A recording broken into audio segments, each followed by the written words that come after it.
Bonsoir monsieur, bonsoir, bienvenue à cette édition de Le Grand Soir sur Info TV, comme tous les soirs, tout naturellement entre 17h et 18h52 au cœur des grands sujets d'actualité. L'actualité en Afrique, c'est la Coupe d'Afrique des Nations qui a commencé depuis hier pour sa 35e édition du côté du Maroc, avec une belle cérémonie d'ouverture, avec un premier match également remporté par les Lions de l'Atlas, 2-0 face à la sélection des Comores. La poule première, celle du Maroc, poursuit les matchs de la première journée aujourd'hui avec celui qui est en train de s'achever entre le Mali et la Zambie.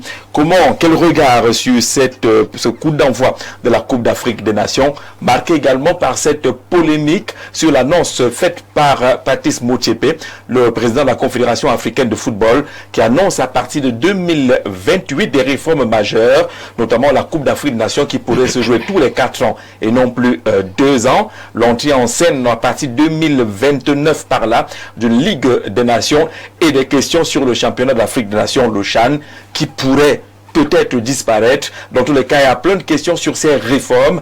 Les spécialistes des questions de sport interviennent à travers le monde, quelques experts en sport et en marketing. Est-ce que cette décision prise ou annoncée par le président de la Confédération africaine de football est bénéfique pour le football africain? C'est la grande thématique de cette édition de Le Grand Soir. Accueillons nos premiers invités. Ferdinand Koungou, bonsoir et bienvenue.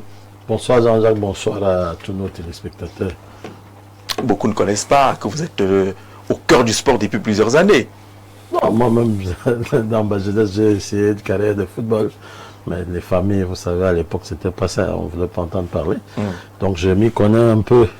Je peux dire que je suis un profane qui a voulu être un professionnel. Et vous êtes fils d'un manager du football au Cameroun? Un des timoniers du football au Cameroun. Que les gens oublient d'ailleurs de temps en temps parce qu'ils étaient... Il y a lui, le père Kwam, Omer, il y a bien un groupe qui ont mis de leurs moyens, parce que c'est pas aujourd'hui, le football est devenu un business où quand on investit, on attend quelque chose en retour. Ils se sont d'ailleurs appauvris. Je crois que c'était les plus grandes rivales que nos mamans ont eues, en dehors des petites ou des maîtresses. Parce que rien n'a arrêté Ferdinand Koungou quand on parlait du canon de Yaoundé. On bazardait tout. Il liquidait ses loyers, on vendait des véhicules. Il entraînait d'ailleurs avec lui tous ses frères. C'est-à-dire qu'il imposait parfois à ses frères de loger des joueurs, à ses frères de venir donner de l'argent. Les gens vendaient des terrains pour mettre dans le canon. Parce que le canon, juste pour le résultat. Aujourd'hui, bon, je vois qu'il y a plein d'aventuriers et d'opportunistes qui ont... Mais à l'époque, aller au stade Amadou Ahidjo, il y avait des temps réservés aux supporters. Il faut quand même avouer qu'il y avait aussi le talent, hein, parce que tout était... Il y avait aussi le talent. Oui, parce Absolument. Que vraiment, quand vous aviez un canon tonnerre et que Abega devait affronter Mila ou Manga, évidemment, le stade était plein. Quand on faisait face à Joseph-Antoine Bell ou encore à Tchomban qui était gardien, un de l'autre côté, c'était évident que le stade se remplissait. Et on commence à avoir de moins en moins ces figures amoureuses du football qui étaient prêtes à tout pour le football. Il n'y en a pratiquement plus. Non, ce sont ces figures qui ont porté les premiers grands succès du football camerounais, hein, qui ont construit la réputation que nous avons aujourd'hui et qui ont créé de l'émulation et des envies chez la nouvelle génération. Donc c'est peut-être la passion et l'amour du sport et l'amour du football qui a disparu aujourd'hui chez les promoteurs. Ils sont devenus de façon classique des businessmen. Justement parce qu'on a l'impression qu'il y a cette ascendance business qui fait en sorte que les bénévoles passionnés du football qu'on avait par le passé n'existent pratiquement plus. On y va pour des intérêts et quand on va pour des intérêts, il y a une violence dans ce milieu-là où les coups de coude... De toutes les façons, là où les intérêts se battent, ils ne peuvent pas vous attendre à ce que les gens aient des comportements catholiques. Parce que tout le monde va essayer de sortir sa carte pour pouvoir préserver ou protéger ses intérêts. Or, avant, c'était juste des gens qui étaient passionnés, qui mettaient du leur et qui aimaient déjà d'abord le foot et qui voulaient promouvoir ce sport qu'ils aimaient beaucoup. Et ils ont créé et construit des vies. Le football n'aurait pas existé. Je ne suis pas sûr que les Mbida Grégoire allaient avoir la vie qu'ils ont eue là. Abega Teofilo, les Roger Mila. L'Inguer, Omer, le père Kwame, le Kungedima, Ferdinand n'aurait pas existé. Est-ce que le canon allait être ce qu'il a été? Est-ce que le tonnerre allait être ce qu'il a été? Est-ce que l'union de Douala allait être ce qu'il a été pour que les Roger Mila éclore, pour que les Abega Teofilo étalent tout leur talent, et Bida Grégoire, et autres Manga, Thomas, je crois que tout ça est lié. Donc il faut les footballeurs et le football devrait s'arrêter de temps en temps au Cameroun pour déifier, entre guillemets, déifier cela. Les gens ne savent pas que lorsqu'on va, en tout cas les plus jeunes comme Etienne Bala, en 84 à la Coupe d'Afrique des Nations à Abidjan, on a dans nos rangs des ballons d'or africains issus du championnat camerounais. Bien sûr. Abega a été ballon d'or africain, il jouait dans le canon des Rondés. Et Abega a été décrété, et ça c'est un peu la petite histoire. Abega Teofilo est décrété ballon d'or africain par Félix Houphouët-Boigny, le président ivoirien. C'est-à-dire qu'à la fin du match Cameroun-Nigeria, pendant qu'il doit lui remettre le trophée, il dit à, je crois, Tessema ou bien, ça devait être l'Égyptien parce que Tessema était déjà parti, président de la CAF, que j'ai jamais vu un jeune homme qui joue au foot comme celui-ci en Afrique. Je crois que lui, il faut faire de lui le ballon d'or africain. Félix Houphouët-Boigny, on a juste confirmé la décision quelques mois après. Notre championnat était de qualité pour les plus jeunes qui apprennent à avoir un stade plein aujourd'hui et qui sont très émus lorsqu'on a 100 personnes au stade. On fait des photos, on dit le stade est plein. Canon, tonnerre, c'était le nombre de places n'était même pas comptabilisé comme aujourd'hui au stade Amadou Ahidjo. C'était 70 000. Justement, c'était 70 80 000 personnes au stade. C'était pas tracé, les places n'étaient pas comptées. On se serrait comme on pouvait. Et à la fin. Il fallait aller très tôt pour avoir une place. Parce qu'il fallait arriver peut-être à 10 h pour un match qui va commencer à 17 h pour pouvoir avoir une place. Les gens grimpaient sur les poteaux, les panneaux, ainsi de suite. Et il y avait des scènes de rivalité, c'est-à-dire un canon tonnerre. Ça avait plusieurs ramifications. Moi, j'ai suivi mes parents se chahuter avec les officiels de tonnerre qui étaient d'ailleurs des amis. C'est-à-dire qu'autour d'un repas, les gars se taquinent après un match. Parce que les autres étaient les gens qui écrivaient des livres, Kalara, et puis les autres, c'était le fameux canon. Le canon, le Kwakum. Et puis c'était Vogada, c'était Koldongo. Voilà. Vogada contre Koldongo. Les joueurs avaient droit à la bouillie partout. Tous les moments qui faisaient la bouillie en Vogada.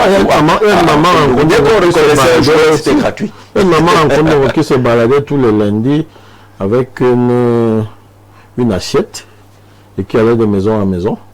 Et les gens donnaient ce qu'ils avaient. Et eux venaient verser dans un coup de cœur. Dans les caisses du canon, et tout le lundi, on donnait 100 francs, 50 francs, 1000 francs, 2000, et tout cet argent venait mettre à la trésorerie du canon de Rondé. C'était le club du quartier. Allez, c'est un peu de nostalgie. À la fin du match, il fallait descendre à la direction du stade qui était juste sous les gradins là-bas. Et puis vous trouvez que les gens étaient en train de compter de l'argent. Il y avait des paniers alignés, des paniers, la recette du stade. Les gens comptaient et puis quand les journalistes arrivaient, on vous disait vraiment, allez-y d'abord, on va communiquer le chiffre sur les recettes. Parce qu'après chaque match, on communiquait les chiffres officiels de la recette de cette journée. En 83, finale de la Coupe du Cameroun, je crois qu'ils étaient à 12 ou 13 millions. Vous pouvez imaginer, 83. C'est la première finale que le président Paul Biya préside comme... Canon, 12-13 millions de recettes d'un seul match de football. Le stade était bondé de monde. On n'allait pas porter les étudiants, on ne remplissait pas le stade avec les charters. Le stade était bondé de monde. J'ai le souvenir tout petit, où d'ailleurs Réunion a mis en difficulté le Canon pendant près de 80 minutes. Mais on a remplacé un joueur qui tenait à la culotte à Abega Teofilo. Et puis bon, tout a changé. Le magicien a commencé à faire la magie avec Gozo. Allez, merci. Et Etienne Bala, bonsoir. Bonsoir Jean-Jacques, bonsoir journaliste sportif. Vos téléspectateurs. Ouais. Vous avez des mémoires comme ça, de temps en temps, il faut inviter Ferdinand. Oui, ça fait plaisir de l'écouter, de nous faire revivre, du moins ce que nous n'avons pas vécu, puisqu'on était peut-être encore très jeunes, ou alors on n'était même pas né. Moi, j'avais 10 ans. Mais je dis, en fait, il fallait coller un mot à tout ce qu'il disait, parce qu'il semble qu'il y avait beaucoup d'engouement à l'époque, donc contrairement à aujourd'hui. Mais je dis, peut-être c'était aussi la seule distraction. Le football, il n'y avait pas assez une diversité de distractions qui fait peut-être qu'aujourd'hui, beaucoup ne s'intéressent plus seulement à la chose football. Et le football également qui est trempé de façon radicale. Oui, parce qu'à cette époque, on avait des très beaux boxeurs, de très bons boxeurs. La boxe, c'était le football. Et puis, il n'y avait plus... de bons basketteurs aussi. Oui, le basket, mais bon, ce qui attirait le plus, c'était le football, puisque lorsqu'on annonçait un canon tonnerre, c'était autre chose. Je crois que les gars partaient de partout au Cameroun et peut-être de l'extérieur. De l'extérieur, oui. On a un ancien député qui partait souvent de Bertois.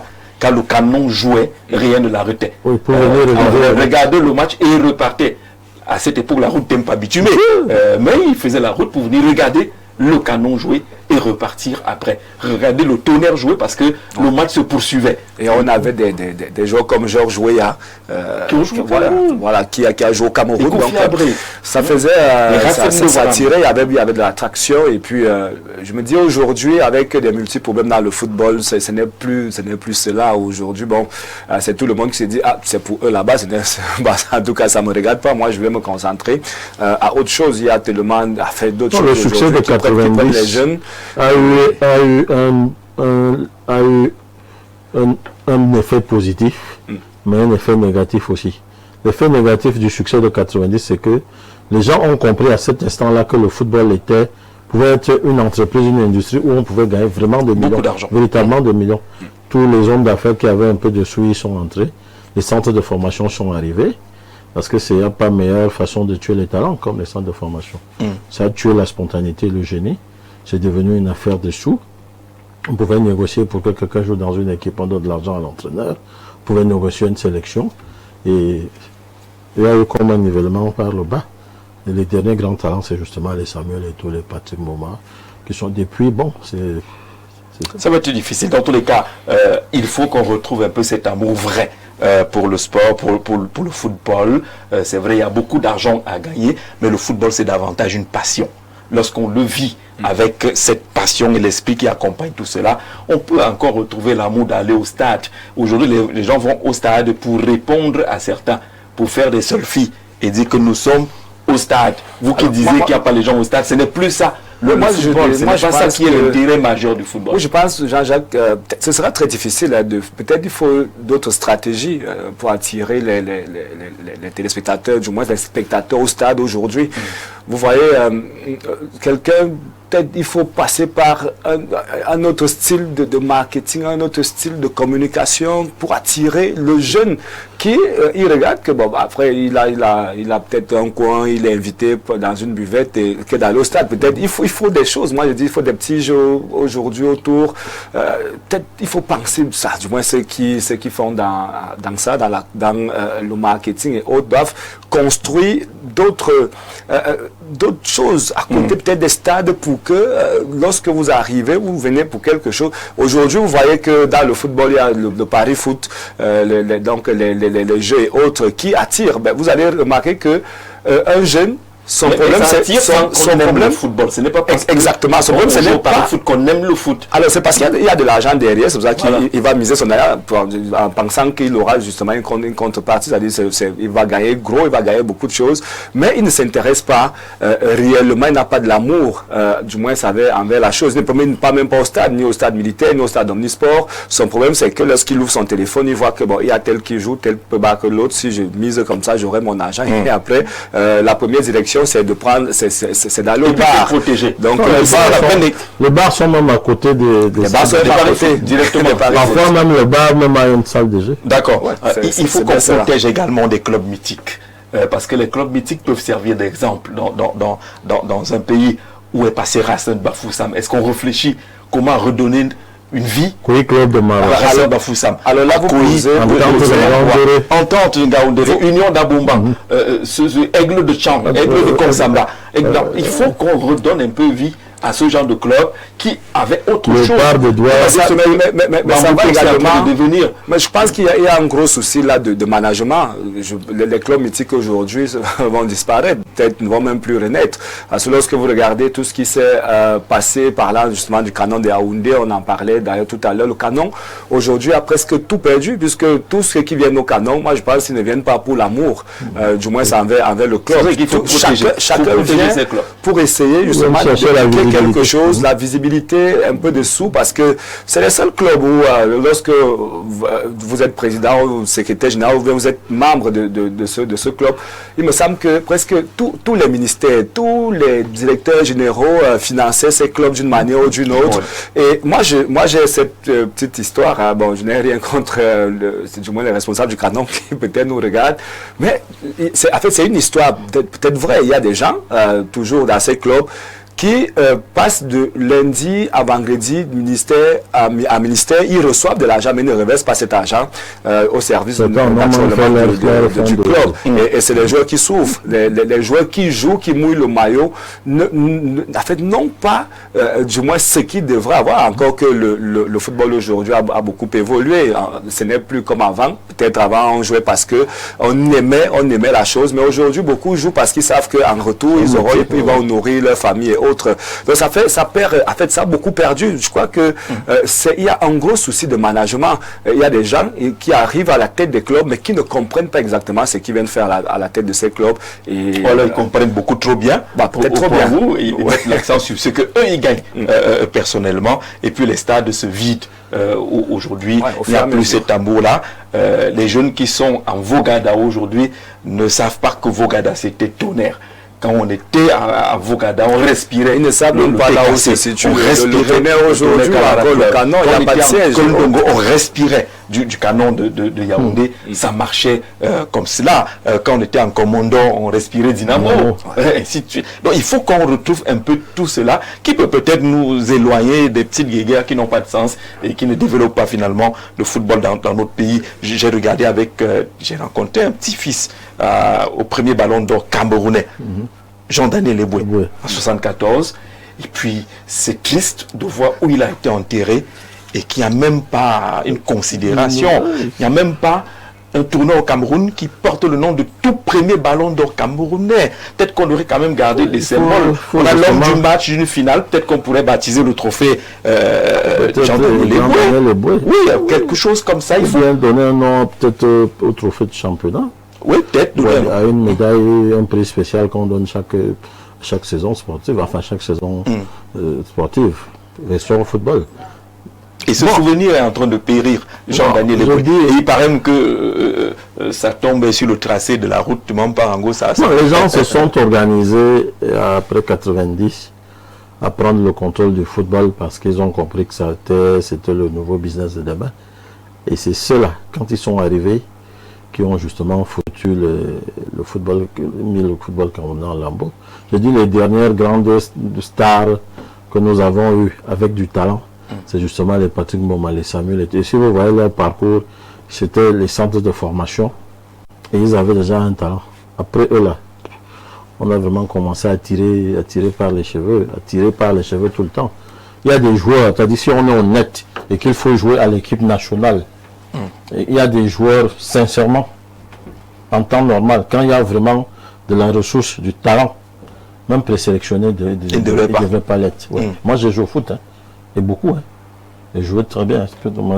L'équipe nationale, j'ai encore du mal à faire. Ceux qui me connaissent, mais quand vous voyez un footballeur qui est incapable de refaire un contrôle orienté droit à la défense, et c'est un avant-centre. Il ne peut pas faire un contrôle orienté. Allez, quand vous partez voir Dan Dagobert jouer 2-0, vous dites Seigneur.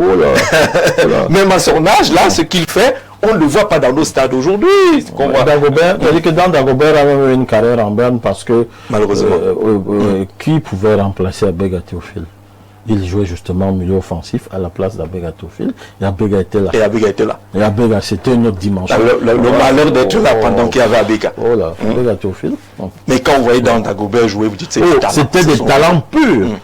Dans Dagobert, ils étaient une série, et ça c'était les jeunes. Prenez la sélection des juniors de 81, 84, 85.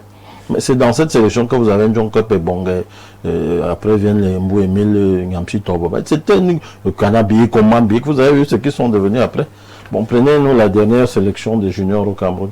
Vous savez où ils sont?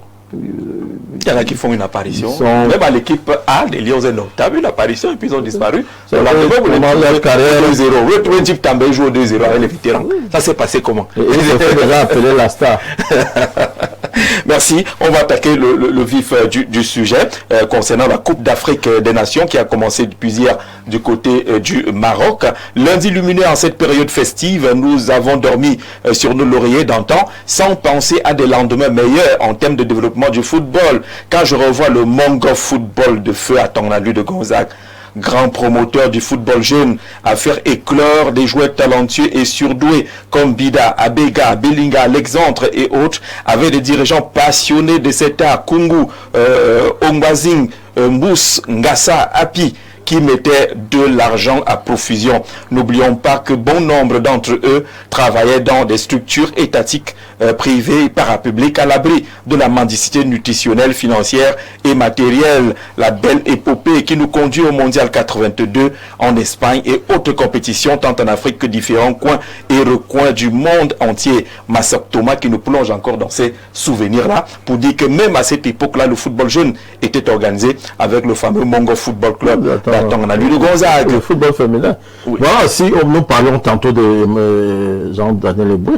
oui. Mais à Tongalu de Gonzague, voilà des symboles qu'il faut fêter. Parce que voilà le timonier, le premier penseur de l'organisation du football jeune, du football féminin, à Tongalu de Gonzague, mais il est complètement aux oubliettes, on n'en parle pas. C'est-à-dire l'équipe nationale féminine existe, il y a le championnat jeune, son nom ne sort nulle part dans aucun pays.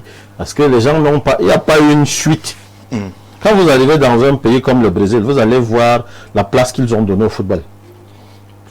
Vous allez voir la place qu'ils ont donnée à l'histoire du football chez eux, à partir des années 50. Vous allez revivre, ils maintiennent la mémoire de toutes ces stars. C'est-à-dire que Jairzinho, Vava, Pelé, Garrincha, tout cela. C'est-à-dire que vous allez trouver des sanctuaires pour garder ça dans la mémoire des Brésiliens.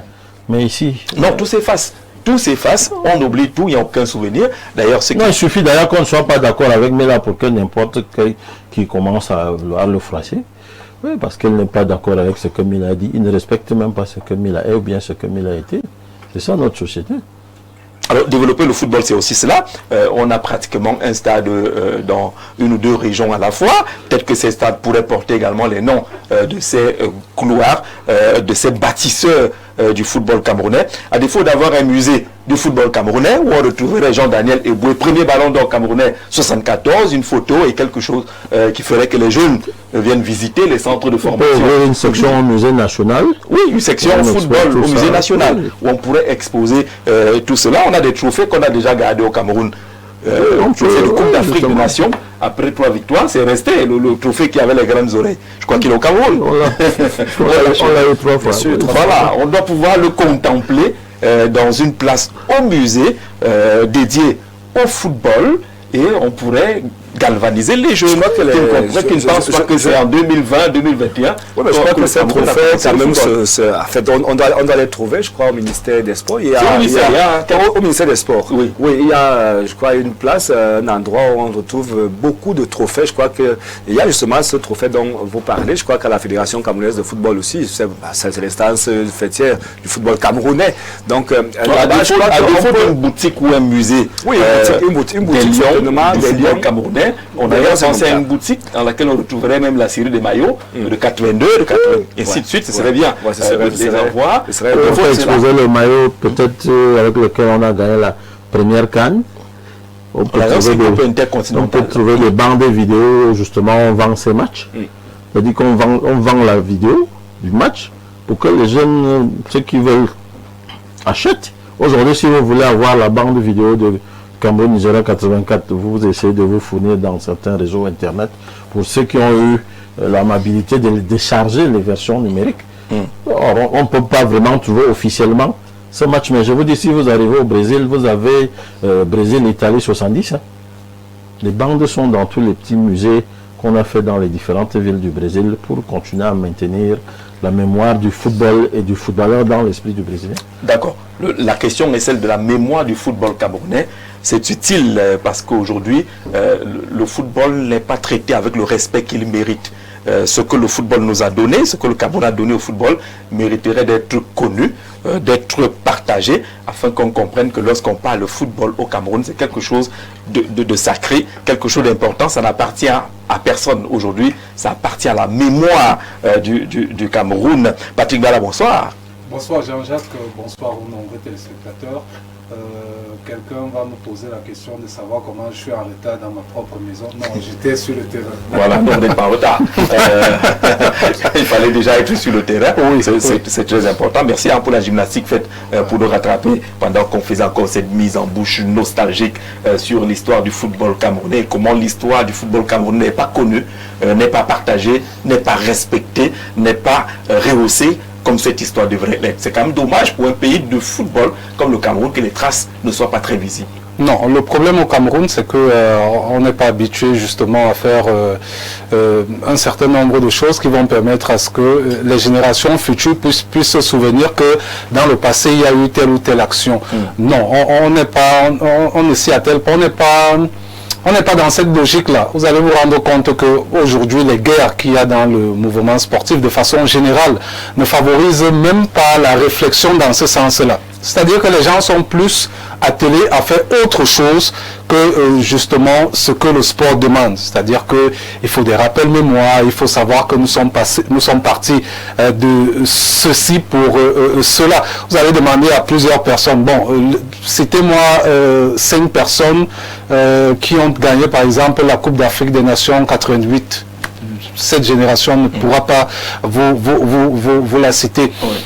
Où est le maillot collector, par exemple, de 88, de ces années glorieuses de 2000, on ne sait pas. Donc, il y a beaucoup de choses. Je pense qu'il faut réfléchir de manière très profonde pour essayer de redonner une certaine image à ce football-là. On court derrière les résultats, mais on oublie qu'il y a des choses qui concourent à ce qu'on puisse atteindre justement ces résultats-là. Si vous avez eu des résultats en 2000 et que c'est oublié 10 ans plus tard, ça ne sert pratiquement à rien. Il faut valoriser justement un certain nombre de choses et je pense que aujourd'hui on est plus dans les guerres que dans le développement du sport de façon générale. Et le développement, c'est de savoir où on vient pour définir où on va. Oui. Donc où on vient, on a tout effacé, on a tout éliminé. On a des ballons d'or qui se baladent ici au Cameroun. Vous voyez, Thomas Kono. Il y a des jeunes qui ne savent pas que c'est un double ballon d'or. Effectivement. Un gardien de but. Oui, effectivement. J'ai rencontré l'un des premiers ballons d'or, pas sur le plan international, sur le plan national. Je pense que c'était Isaac Sincotte. Ouais. Voilà. Ndiasso. Exactement. Ndiasso. Vous savez, oui, il était, vous avez l'impression que c'est à peine si on se souvient même de lui, si on sait même qui il est. Dernièrement, on discutait encore sur ces aspects dont vous êtes en train d'évoquer à l'instant. Il me faisait la réflexion, il me faisait savoir que pour lui, le football au Cameroun est complètement mort. Parce que quand des légendes comme eux, bon, ils mettaient légendes entre guillemets, oui, comme des personnes comme eux ne sont même pas valorisées. C'est-à-dire qu'ils peuvent même avoir une cérémonie, on ne pense même pas à eux, on ne pense même pas qu'ils existent. Chaque personne fait avec sa génération sans savoir qu'avant sa génération, il y a une génération précédente. Donc ça devient compliqué. Mais sauf que dans les mentalités des Camerounais, on n'a pas appris ça. C'est-à-dire que chacun se contente de sa génération. Et puis, quand une autre génération va émerger, elle va oublier la précédente génération. Il n'y a qu'à voir aujourd'hui. C'est dommage, Patrick, c'est dommage. On a organisé une Coupe d'Afrique au Cameroun. Quelle est la place qu'on a accordée à ces anciennes gloires du football? Quel est le cérémonial qui a été fait pour leur rendre hommage à cette occasion pendant que toutes les caméras du monde entier étaient tournées sur le Cameroun? Vous aurez même l'impression qu'aujourd'hui, lorsqu'on parle d'anciennes gloires, le seul nom qui ressort, c'est Albert Roger Mila. C'est le seul nom qui ressort. Bon, ça ressort parce qu'il a une histoire, parce que bon, le président de la République a fait en sorte à ce qu'il soit celui qu'il est aujourd'hui au travers de son talent. Mais il faut savoir que avant lui, il y a eu d'autres personnes. Quand vous prenez par exemple Abega Théophile, de regretter mémoire qui n'est plus là. Mais qu'est-ce qu'on fait lorsque, par exemple, on célèbre l'anniversaire de son décès? Est-ce qu'on explique même aux jeunes qui a Bégatofil? Est-ce que les jeunes connaissent même qui a Bégatofil? Non. C'est à peine si certains savent même qui il était, ce qu'il faisait. Pourtant, c'était quelqu'un d'énorme dans le milieu footballistique. Même ces touches de balle devraient être enseignées aujourd'hui. Monsieur faisait les passements déjà. Le fait de Ronaldinho, lui, l'avait déjà. Alors, on devrait... Aujourd'hui, on dit qu'on a par exemple un problème de milieu offensif. C'est-à-dire qu'on n'a plus un 10 comme les Abégatophiles. Mais on devrait montrer à la jeune génération, même à travers les vidéos, comment Abégatophile faisait le contrôle de balle, comment il faisait la passe. C'est-à-dire la vision qu'il avait de manière générale du football lorsqu'il était sur un terrain. Ce sont des choses nostalgiques qui permettent de mieux travailler. Pour la petite histoire, Théophile Abéga est la tête du canon de Yaoundé. Il doit recruter Mbanjama. Qui allait faire un tour à l'Orangerie. Il revient, il a une BMW et puis vos canons. Abéga lui demande quelles étaient ses prétentions salariales. Il était à plus de 9 millions de salaire. Je connais la histoire. Abéga allait tirer le vieux magnétoscope avec la vieille bande, il met l'image, il regarde, il dit bon. Est-ce que tu peux décanter ce genre de situation? Et après sa femme lui dit que viens voir Ronaldo. C'est Ronaldo qui a eu 9 millions, 10 millions de salaire. Il montre une situation dans un stade. Qu'est-ce que tu peux? Est-ce que toi tu peux?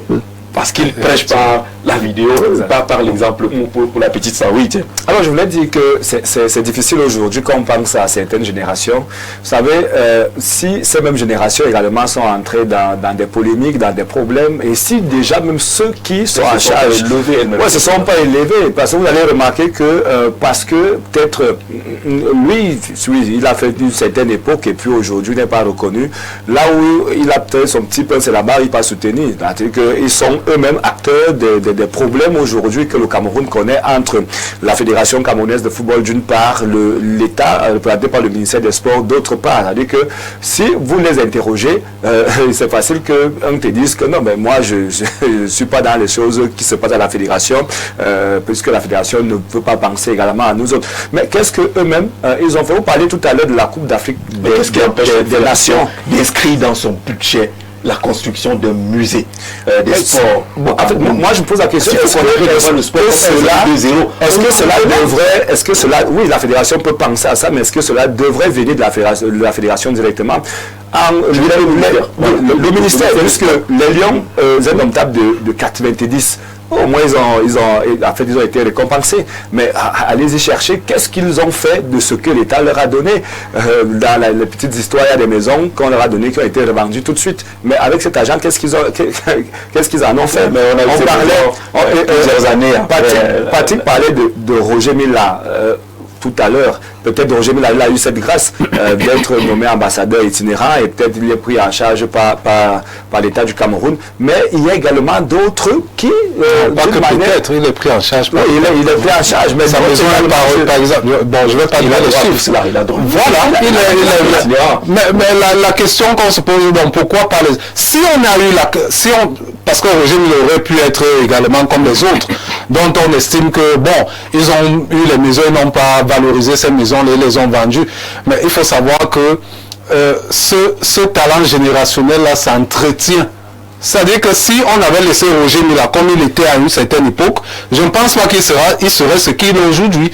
Donc moi, je pense que l'État doit mettre une politique sur pied. Même la fédération, ça se fait à la CAF. Puisque ça se fait à la CAF reconnaît ces légendes. Vous allez voir que lorsqu'il y a une grande cérémonie à la CAF, on invite ces anciennes gloires-là. C'est toujours comme ça. À la FIFA, à l'UEFA, c'est pareil. Donc la fédération, d'ailleurs, dans d'autres fédérations, ça se fait. Quand vous partez au Sénégal, il y a des joueurs qui sont à la fois dans des sélections nationales, des anciens joueurs qui apportent leur soutien. On voit par exemple au Sénégal, Elhadji Diouf se balader avec les sélections nationales. Il faut faire la différence entre ces légendes et les légendes qui ont été stars. Ça veut dire que qui sont sortis du lot à une certaine époque, puisqu'en même temps, la CAF, l'UEFA et autres ne peuvent pas prendre toutes les générations, c'est-à-dire compter personne par personne en charge des années. Peut-être c'est ce qui fait problème aujourd'hui au Cameroun, parce que si on commence à compter les générations, la génération 72, 82, 84, 90 et autres. Mais à chaque cérémonie, les gars, il y a quand même des repères qu'on doit pouvoir voir. Non, justement, à chaque génération, parce que il faut procéder de deux façons. Un, il faut construire sur le plan historique ce que le football a été et de qui a fait quoi hier, que nous sommes ce que nous sommes aujourd'hui. Cette histoire doit être contée et matérialisée pour que les jeunes générations s'en imprègnent. Parce que ça peut servir d'inspiration, ça peut servir de motivation. Maintenant, dans cette histoire, il y a des têtes, où il y a des athlètes qui doivent être immortalisés par leur talent. Parce que ce talent, il doit être connu, qui ils ont été. Et à partir de là, on peut donc faire un musée ou une sorte de boutique où vraiment, c'est pas une boutique où on vend. C'est une boutique où on expose. Mais on appelle ça boutique, c'est une façon de parler, mais ça peut être un musée. Où des gens peuvent venir, moyennant quelques pièces. Bien sûr. Pour voir le maillot de 84. C'est lui qu'on a porté en 72, quand le Congo est venu nous endeiller ici. D'ailleurs, leur apprendre qu'un type nous a marqué un but à la 35e minute, il s'appelait tel, et c'est pour ça qu'on est parlé.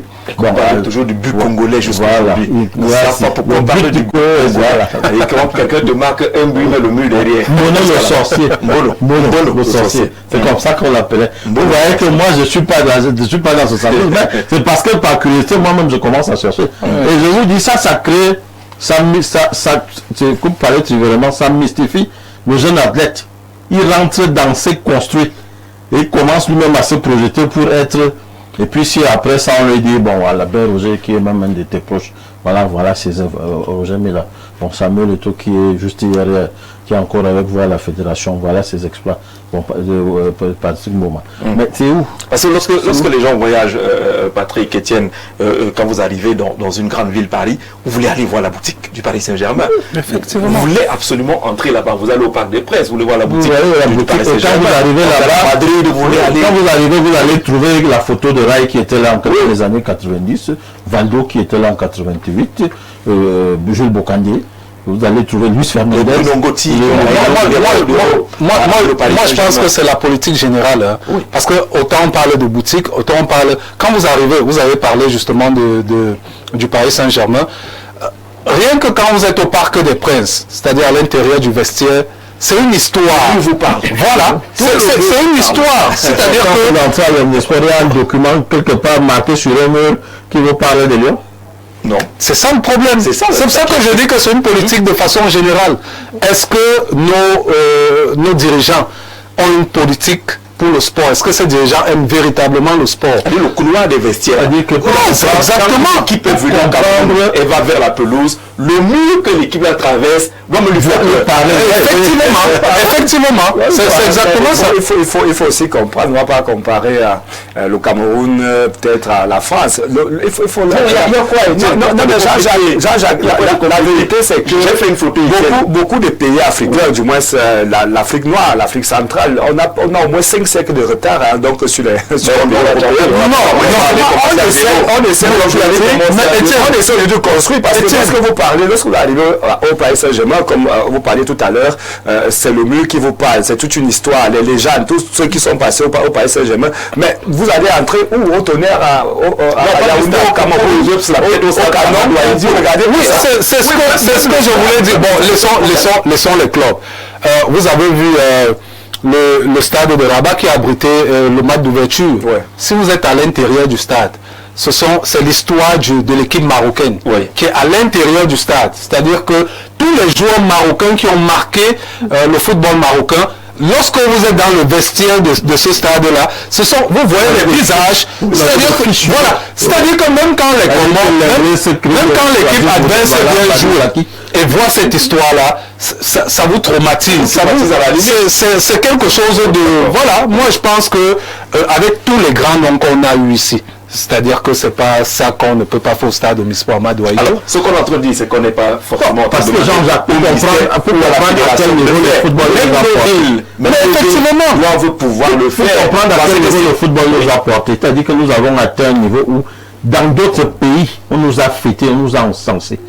Des artistes de nom, comme les Pépé Calais, se sont assis juste parce qu'il y a eu les exploits du Cameroun en 90. Ils ont fêté le Cameroun à travers des chansons qui sont entières aujourd'hui, qui sont émuables. Mais nous-mêmes, moi j'ai l'impression que nous on ne se prend pas au sérieux. Nous-mêmes, mais c'est ça, c'est peut-être ça le mot. On ne se prend pas au sérieux. On ne sait pas ce qu'on veut. Et nous on se limite à 2-3 petites batailles là et puis on part. Non, c'est les batailles, c'est les batailles. Mieux que cela. Non, et les mauvais acteurs, c'est ce que je disais en la table de l'émission.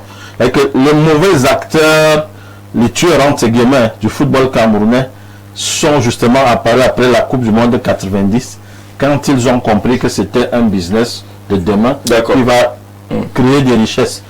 Les aventuriers sont arrivés qui n'avaient ni la passion ni l'amour du foot, mais ils ont compris qu'ici je peux avoir la visibilité parce que quand on discute aujourd'hui les gens se battent à être président du nom de Douala juste parce que son nom va ressortir ou président du canon de Hondo de Tonnerre. Pas parce qu'il aime vraiment le Tonnerre.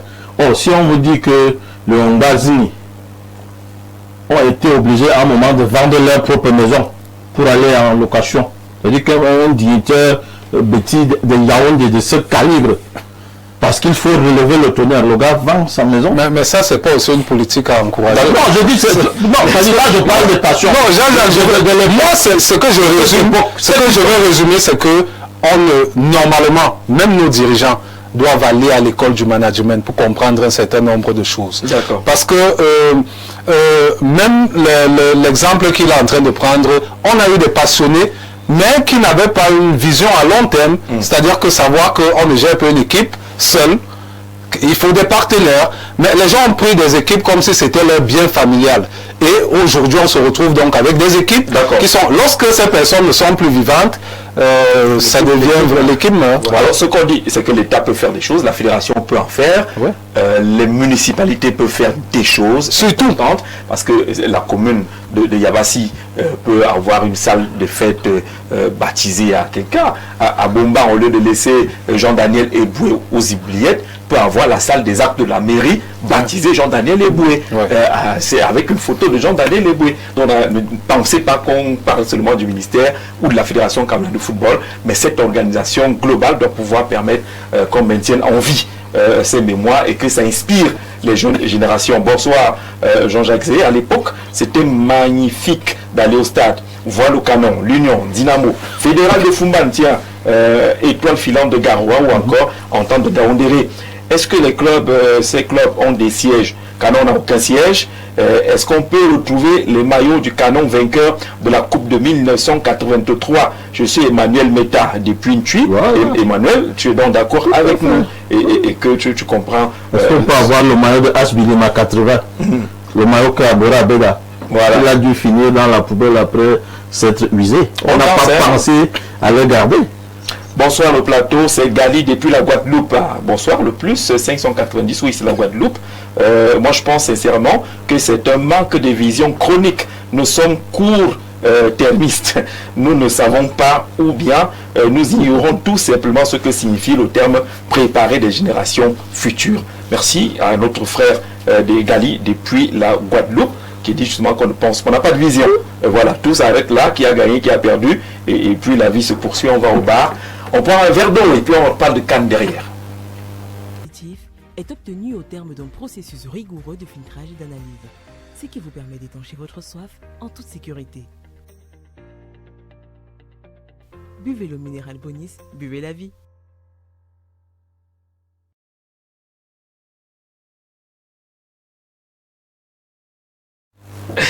Merci Étienne, je crois qu'on est d'accord là-dessus. On s'est compris, non? Oui, bon, nous serons d'accord, mais je dis, il fallait peut-être que cette histoire commence à être tracée depuis. Parce que si on commence, c'est aujourd'hui qu'on va commencer. Ce n'est pas tracé, c'est de réveiller les gens. Oui, mais c'est quelque chose. Mais je vais demander à Étienne si il a arrêté son école il a arrêté en 3e. Bon, comme il a arrêté en 3e, l'enfant va aussi arriver et dire que bon, comme papa a arrêté en 3e, moi j'arrête en 3e. Non, c'est pas ça. Non, c'est ça. C'est pour dire que les choses soient tracées dès le départ. C'est difficile. Non, c'est pas difficile. On va faire ça. Aller au stade Omnisport, aller mettre les affiches de certaines générations. Il faut commencer par dire le RDPC. On a vécu la CAN au Cameroun. On a multiplié les photos de Paul Biya partout. Moi, c'est Anastasie, Paul Biya, Chantal Biya, on peut s'asseoir. On aurait dû mettre les lions. On peut s'asseoir. Par exemple. Non, ça c'est quand les médiocres essaient de justifier leur place. Voilà. D'accord, mais ouais. On peut s'asseoir. On dit qu'ils ont pas quand les médiocres veulent justifier leur place. D'accord. C'est Fabien qui parle du RDPC. Vous avez parlé du RDPC. Voilà. On peut s'asseoir d'être gamin.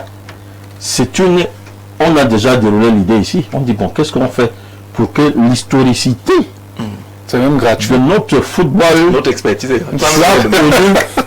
du début, c'est-à-dire que les premiers clubs, les premiers grands joueurs, les premières victoires à l'international, les grandes figures, les grands matchs, les matchs historiques, les crises qu'il y a eu, on vous couche tout ça sur un document avec des visuels, avec des images physiques, des fiches sur Roger Mila, Abega Théophile, Jean-Pierre Tokoto, Joseph Maya. Quelqu'un va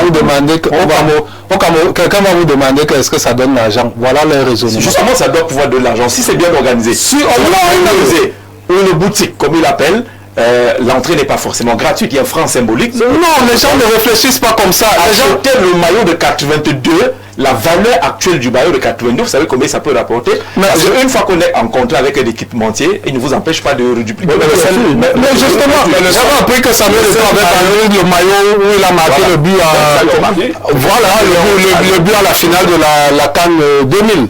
C'était 2000, le maillot démembré là. Non, c'était en 2002. Voilà. C'était à... Voilà. Le 20 millions. Oui, plus de 20 millions. Mais sauf que les gens ne réfléchissent pas comme ça. Les gens réfléchissent dans le sens que bon, comme nous sommes à la CAN là, la CAN arrive là, l'État va débloquer combien? On aura combien? Voilà leur réflexion. Ils ne réfléchissent pas sur comment développer. Ils ne savent pas que l'État peut le seul maillot à la Coupe du Monde. Le seul maillot qui est l'argent. C'était parce qu'il fallait combattre une marque que la fédération avait mis. Non, c'est possible de le mettre dans un musée, mais qui va faire la audace de je sais pas trop qui, de Mbappé l'épée. Parce que les jeunes qui sont fans de ces légendes, qui ne peuvent même pas vous raconter l'histoire de ces légendes. Eto'o a plein de fanatiques là dehors et des supporters, mais je suis sûr que si vous vous asseyez avec certains d'entre eux, vous dites qui est Samuel Eto'o? Vous savez, il ne pourra pas. Vous savez comment les blancs ça a été un grand joueur. Par exemple, dans l'automobile, quelqu'un achète un véhicule qui a... Collection. Oui, il met en collection. Je pense que Benoît Soué-Coton le faisait. Vous savez combien il revendait ces véhicules après sa carrière? Donc je pense que c'est parce que les gens n'ont pas une vision, c'est tout. Ils n'ont pas une vision. C'est Frère de Guadeloupe qui a raison. Voilà, c'est un problème de vision.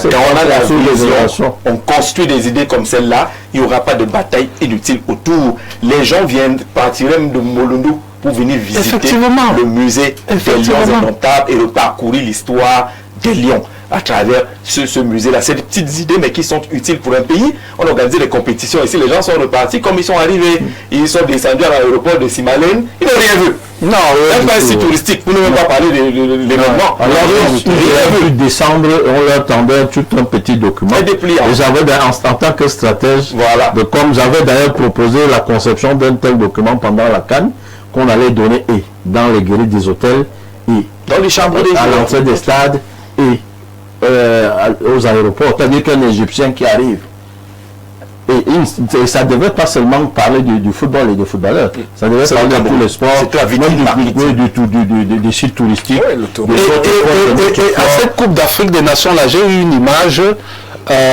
parce que je l'ai couverte. Il y a un journaliste, je pense, sud-africain, qui voulait acheter les maillots de canon, enfin des clubs camerounais. Ils se souvenaient de Canon, Union, Oryx, Prévoyance, et cherchaient les maillots. Moi-même, j'ai commencé à chercher ces maillots parce qu'il était prêt à acheter un maillot même parce qu'il se dit que bon, les maillots c'est comme... il se disait que le maillot... Oui, il se disait que le maillot c'est à partir de 65 000. Oui. Ben, moi-même, je cherchais le maillot pour vendre le maillot, mais je trouve le maillot là-bas, c'est notre problème. Avec les clubs, là, c'est difficile. C'est difficile avec l'équipe nationale du Cameroun. C'est le seul maillot qui est sous... Non, en fait, je le dis. Voilà.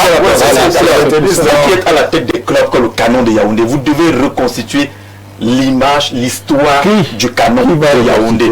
Et un siège, et dans le siège qui va retracer l'histoire du Canon de bagarre qu'il y a d'abord dans l'équipe dirigeante. C'est violent. Ils sont agressifs. Allez les gars, parlons un peu de Canon. Lien dernier message, bonsoir. Le Grand Soir s'inscrit désormais parmi les programmes attractifs à la télé au Cameroun. Merci. Le monsieur en lunettes, veste et cravate s'exprime comme tous les bureaucrates du Cameroun. L'exemple le plus récent sur lequel je veux le renvoyer, c'est la composition de la désignation du MVP de la finale de la Coupe du Cameroun avec des anciens Lions. Toutes les cérémonies de la fédération, on remarque bien l'implication des anciennes gloires. Mais malheureusement, le Cameroun en général a du mal à reconnaître ses vedettes dans le sport, la culture, la littérature, la science. Généralement, c'est à l'international qu'ils sont mieux reconnus. Je vois donc pas pourquoi vous vous en prenez à celui qui est bureaucrate. Les politiciens veulent être les seuls vus et valorisés aux dépens des acteurs sociaux, scientifiques, culturels et économiques. Ben de Yaoundé, notre proposition c'était oui, le MVP du match c'est bien, mais coller un nom à ce MVP, donner un prix. Si l'homme du match s'appelle le prix Théophile de l'homme du match, Jean-Jacques, j'espère qu'il n'a pas renversé parce qu'on dit la même chose. Alors, Jean-Daniel Eboué et les femmes.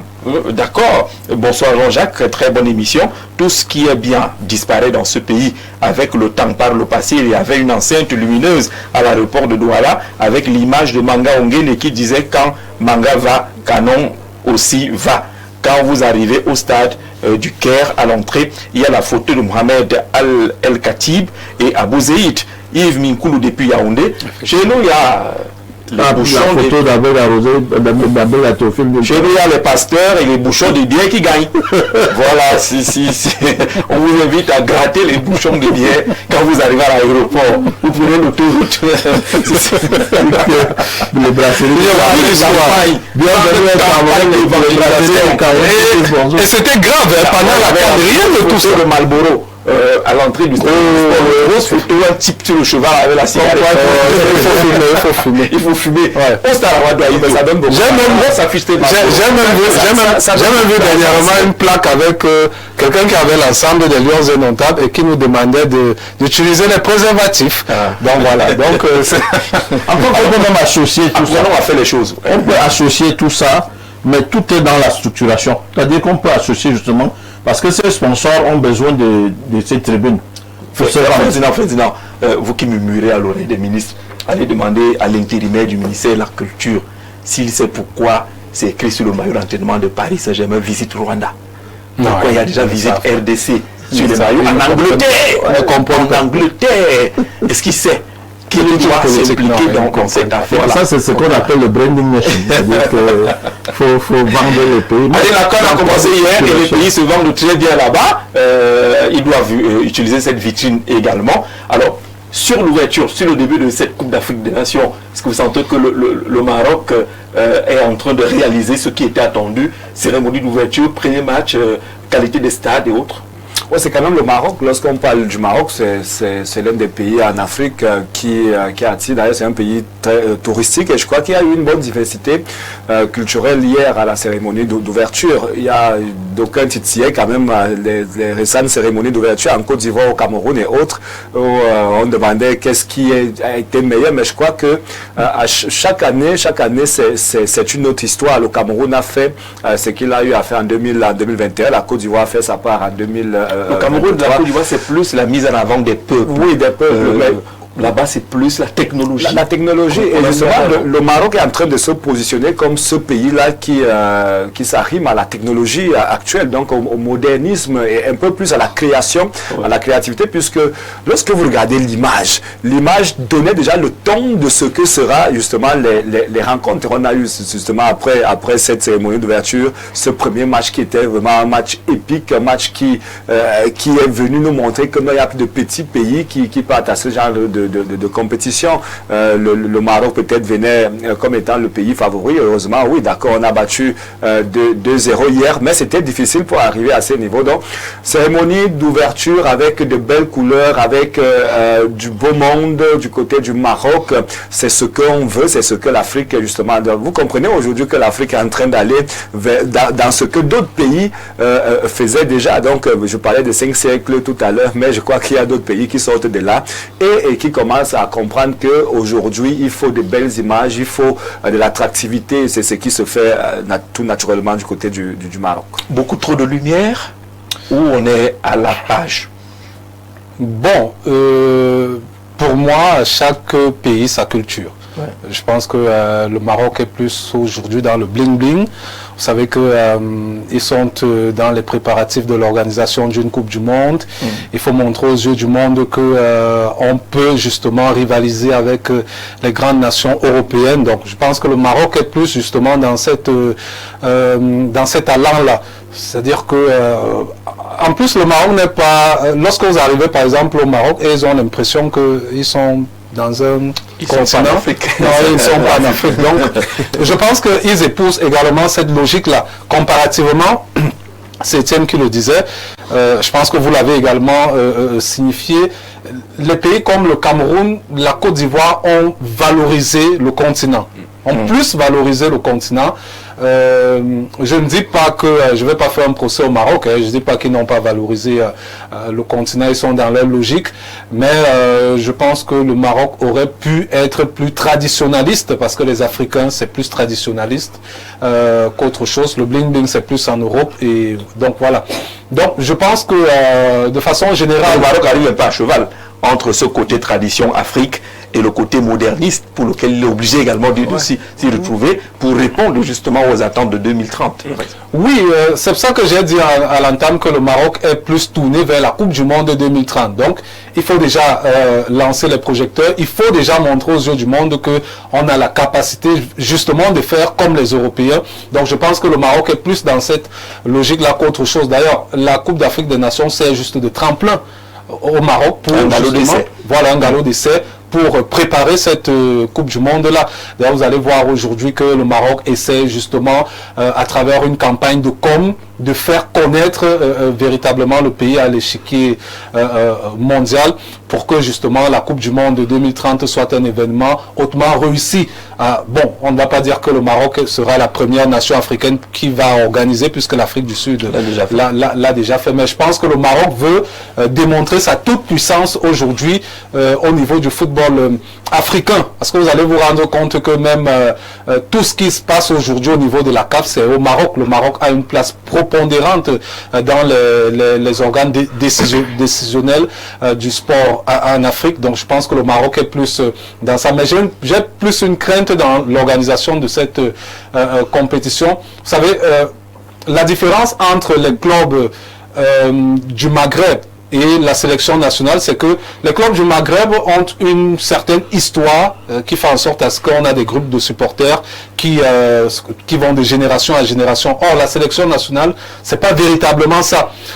Vous allez voir que lorsque vous prenez, j'ai par exemple regardé le match du Maroc hier, lorsque vous prenez le match d'un club, vous avez le Wydad qui joue ou le Raja. Voilà. Le stade est en ébullition du début à la fin. Du début à la fin. Mais vous avez remarqué que le stade a commencé à l'ouverture jusqu'à la 12e minute quand le Maroc a raté le penalty. Après, le stade s'est tué. Le stade a recommencé à vibrer lorsque le Maroc a marqué son but. Donc, imaginez un peu que le Maroc on ne souhaite pas éliminer au premier tour. On aura de sérieux problèmes à remplir justement ces stades. On a plus une tradition de club au Maroc. Oui. D'ailleurs, le dernier et seul trophée continental du Maroc, ça fait 49 ans Effectivement, pourtant, les clubs sont très présents sur les compétitions africaines d'interclubs. Ferdinand, Paris réussit, qualité de l'ouverture, c'est un Maroc qui répond à la demande ou au regard curieux du monde entier? Non, je crois que les cérémonies d'ouverture sont aussi une sorte de sublimination. Et chaque pays va essayer de présenter son meilleur visage, ou le visage qu'il voudrait montrer aux autres. Nous, on est un peu plus folklore culturel en Afrique subsaharienne. La chaleur des peuples, les coups de rein. Voilà. On amène nos instruments traditionnels, nous dansons et tout ce qui va avec. Mais les Marocains, ils ont voulu faire dans le high-tech parce qu'ils ont des messages, justement. Il y a la Coupe du Monde qui lorgne. Et puis, il y a le fait qu'ils sont à cheval entre deux cultures, entre trois cultures même. Ils sont à cheval entre la culture occidentale, la culture musulmane, islamique. Et la culture africaine. Parce que quand vous arrivez au Maroc, vous allez justement trouver cette addition, ce mélange de ces trois cultures et des peuples qui s'identifient par chacun dans une de ces cultures. Donc quand il y a une ouverture, et il a bien fait de parler justement du fait que les clubs ont plus de supporters, il y a plus d'engouement, il y a plus d'ambiance quand il s'agit d'un club. C'est justement parce que ces clubs sont arrimés à des communautés ou à des groupes culturels au Maroc, c'est-à-dire que le Wydad, le Raja, vous allez voir que le Fès et tout, et voilà. Donc du coup, c'est plus ces communautés qui sortent pour supporter l'équipe qui est leur identité. Mais quand il s'agit de toute la nation, il faut commencer à faire un mélange, un savant mélange pour éviter de heurter les trois cultures, qui comme je l'ai dit. Donc une telle cérémonie d'ouverture reflète un peu le fait qu'on a voulu ménager ces trois cultures pour que tout le monde soit satisfait. Et surtout pour qu'on fasse un appel des pieds à l'international sur le fait qu'on peut faire, on est prêt déjà, même si c'est dans 5 ans, nous sommes prêts, nous allons venir candidater. Parce que c'est un projet. C'est un projet qui tient à cœur l'État marocain. Et Jean-Jacques, peut-être pour enchérir, vous allez voir quand même au niveau de l'organisation, pour être sur ce que le stratège est en train de dire, vous allez vous rendre compte que les villes ont leur organisation propre. C'est-à-dire que chaque ville a son organisation. Agadir a son organisation. Vous allez aller à Marrakech, c'est une autre organisation qui n'a rien à voir avec l'organisation d'Agadir. Vous allez aller à Casablanca, c'est une autre organisation. Donc, ils ont essayé un peu de diversifier comme ça. Chaque ville a son organisation qui n'a rien à voir avec l'autre ville. Donc, alors, les premiers matchs se sont joués. Le rendez-vous de la qualité est aussi annoncé, de la compétitivité. Au regard des premiers matchs, est-ce qu'on a l'impression que le niveau va être un peu plus élevé que les CAN précédentes? Le niveau est annoncé d'ailleurs depuis le mois d'ouverture. On a vu ce Maroc qui revient quand même d'une autre compétition, d'ailleurs vainqueur de la Coupe d'Arabe des Nations qui s'est terminée, c'était le 18 décembre. Et le Maroc revient justement dans cette compétition où il annonce d'ailleurs ses couleurs contre une équipe des Comores qui n'était pas mauvaise aussi. Sa deuxième participation. Oui, sa deuxième participation. Très bonne équipe. Au Cameroun, ils ont franchi quand même le premier tour. Oui, le premier tour. Très bonne équipe d'ailleurs des Comores avec le Maroc a quand même souffert pendant une bonne période. La première mi-temps, il fallait justement revenir à la deuxième mi-temps pour voir un Maroc s'imposer, peut-être de par son expérience, la qualité de ses joueurs, de grands joueurs qui sont quand même à l'équipe du Maroc, et peut-être le vécu qu'a dit Espérance. On sait quand même que le Maroc a terminé 4e à la récente Coupe du Monde. Donc ça veut dire que le Maroc a quelque chose à dire, donc quelque chose à dire dans cette compétition, mais il ne faut pas se leurrer quand même. Il n'y a aucune équipe qui est arrivée à cette compétition comme ça, c'est-à-dire comme un enfant de cœur. Toutes les équipes sont venues pour gagner. D'ailleurs, il faut déjà voir les qualifications qui se sont jouées. Là, il fallait passer cette étape de qualification pour arriver à la phase finale de la Coupe d'Afrique nationale. Donc, il n'y a pas de petite équipe là-bas. Le ton, comme je le disais, a été naturellement donné, et cette compétition, il me semble, elle sera très très relevée avec des équipes donc compétition, en fait, il y a des gens qui pensent qu'on a encore des no-names aujourd'hui, mais moi je pense que les no-names sont terminés. On voit une équipe des Comores qui menace peut-être le Maroc, on voit une équipe de la RDC qui menace au Cameroun, une équipe peut-être de l'Eswatini tout le monde travaille. Et ce que je disais, même au niveau de la cérémonie d'ouverture, ce n'est plus seulement ouvrir quelque chose pour qu'on commence une compétition, mais on est en train d'aller vers le beau. Il faut que ce soit bien, il faut que ce soit beau, il faut qu'on montre qu'on a fait quelque chose de meilleur. Et c'est ce que tout le monde travaille, tous les pays aujourd'hui travaillent, tous les clubs aujourd'hui travaillent, toutes les nations. C'est-à-dire que moi, je ne serais pas surpris que dans cette compétition, qu'on vous dise que peut-être au deuxième match des Comores, les Comores gagnent leur deuxième rencontre et que les Comores se retrouvent peut-être à... Et ça va pas être facile. Vous avez regardé Mali, Zambie tout à l'heure. Mali, Zambie, par exemple, Mali, Zambie, vous avez vu quand même qu'il y a du niveau, il y a de la compétition. Ouais. La Zambie, peut-être que, je crois que la rencontre s'est terminée avec la victoire. Quand on entrait 6-1-0 au profit du Mali, c'est pas certain que ça a été le score final. C'était le score final, mais on voit quand même que personne n'est venu pour regarder l'autre jouer. C'est-à-dire que bon, moi je suis seulement venu pour participer, après je vais rentrer à la maison. Parlant de niveau, parlant de niveau, le Mali est nettement au-dessus de notre niveau, nous l'équipe nationale du Cameroun. Parce qu'il faut regarder les contenus, la qualité des joueurs. J'ai regardé la première, c'est vrai. La qualité des joueurs et les profils. C'est parce qu'on parle de Mali. Mais le Mali toujours annoncé, mais il ne fait jamais. C'est vrai. Non, le niveau ne veut pas dire qu'on a la gnaque. Nous, les Camerounais, nous avons la gnaque. On a la mais Ferdinand, vous dites que le Mali est un peu mieux que le Cameroun. On a encore vu le Cameroun. Non, le Mali, non. Je te dis, quand je prends les contenus, c'est-à-dire que la qualité des joueurs, le Mali est nettement au-dessus de nous. Non, parce que le Mali fait partie des favoris de cette compétition. Parce que la qualité des joueurs et leur épaisseur technique, le Mali est nettement au-dessus de nous. Ouais, mais maintenant, nous on a ceci de particulier, c'est que nous sommes le Cameroun. Et personne ne sait on ne sait pas si on a de vainqueur parce qu'on a la victoire dans le sang, dans l'esprit. Et ça, là, c'est ça qui fait qui définit mais sur toutes ces années, Ferdinand, le Mali a toujours été parmi les favoris parce qu'il y a une organisation du football forte au Mali, des jeunes jusqu'à l'équipe première. Le football des jeunes domine. Le Mali est parmi les meilleurs pays africains en termes de football jeune. Les joueurs sont chassables. En matière d'état d'esprit, le Mali n'a pas encore réussi à créer l'état d'esprit que nous avons au Cameroun. Oui. Je vais vous prendre ils sont bons, ils sont techniques, ils sont techniques, mais leur manque le mental. Oui. Je vais vous prendre un petit exemple. Samuel Eto'o, CAN 2000. C'est un jeune homme, c'est un gamin qui arrive dans un groupe, qui n'arrive même pas titulaire. Il est titulaire au courant de la compétition. Mais on le titularise dans une finale Cameroun-Nigeria à Lagos. Il a la froideur, tu as l'impression que c'est un tueur à gages. Pour un jeune homme de son âge, les Maliens n'ont pas encore ce mental-là. Les Camerounais, les petits enfants qui sont dehors là, ils sont gnaqués. C'est-à-dire que tu lui dis que voici la finale de la Coupe d'Afrique des Nations. Ils s'en foutent de vous êtes Mali, Nigeria, Ghana. C'est que moi je suis Camerounais. Et que là on est ici, là, ça passe ou ça casse. Si je perds, je dois savoir qu'on m'a gagné, mais je dois gagner. Les Maliens n'ont pas encore le jour où ils vont, et c'est ce qui manque au Sénégal. Les Sénégalais ont commencé à avoir ce mental. Ils ont déjà commencé à gagner des compétitions. Pourtant, ils ont eu de très grands joueurs, Tierno Youm, Jules Bokandé, les Diarra et tout le monde. Mais ce n'était pas ça.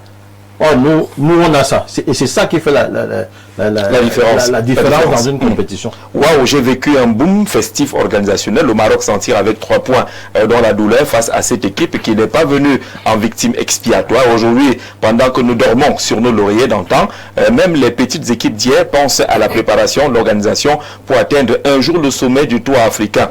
Remettre à 4 ans serait le moment opportun pour des fédérations de se bâtir un football professionnel pour vivifier le football continental. Massok Thomas semble être favorable à une Coupe d'Afrique des Nations à 4 ans d'intervalle. On va entrer sur la thématique. C'est la grande annonce qui fait débat aujourd'hui. Les positions sont un peu tranchées. Je veux vous amener à écouter 2 réactions. Celle de Constant Omari, qui a été un très grand dirigeant du football africain, il a été secrétaire général à la Confédération africaine de football. Et Joseph-Antoine Bell, il réagit justement à ces annonces faites par le président de la Confédération africaine de football sur le passage de la CAN de 2 à 4 ans d'intervalle. La décision qui vient d'être prise, elle ne me surprend pas. Il vous souviendra que pour tous ceux qui ont suivi mes émissions, même la dernière fois quand j'ai passé sur Canal+, j'avais déjà dénoncé à l'époque que c'était la première tentative du président de la FIFA de nous faire avaler cette pilule à l'époque. Et c'était au Maroc. Nous nous étions tous mis, comment dirais-je, en désaccord de cette proposition. Nous l'avions repoussé, renvoyé, ce qui n'a pas plu au président de la FIFA. Tout simplement pourquoi la quintessence de cette compétition dérange les pays européens. Dérange les pays européens parce que quand vous analysez la période d'organisation de cette CAN, c'est-à-dire entre janvier et février, en tenant compte du climat, parce que beaucoup de gens ne savent pas aussi, cette période a été déterminée en fonction du climat plutôt africain. Et pendant que cette organisation, généralement les clubs européens qui utilisent beaucoup de jours africains, les voient libérés pour venir participer pendant 1 mois à la CAN. Et ces clubs, à l'époque, organisés autour de ce qu'ils appelaient le G14, exerçaient beaucoup de pression sur le plan de la FIFA. Sans oublier qu'avant d'arriver à la FIFA, il était secrétaire général de l'UEFA. Et donc, une des motivations, c'était arriver à ce que la CAF puisse revoir son système organisationnel, la périodicité, pour permettre aux clubs européens de respirer. Et donc, si vous comprenez cela, vous comprendrez que la CAF est en train de payer, l'Afrique est en train de payer tout simplement parce qu'il faut faire plaisir aux pays européens. Il y a plusieurs hypothèses de travail.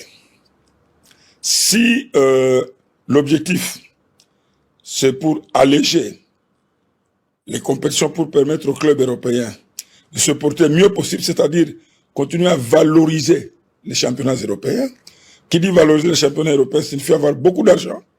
Ça signifie que le déséquilibre va continuer et nous serons toujours perdants.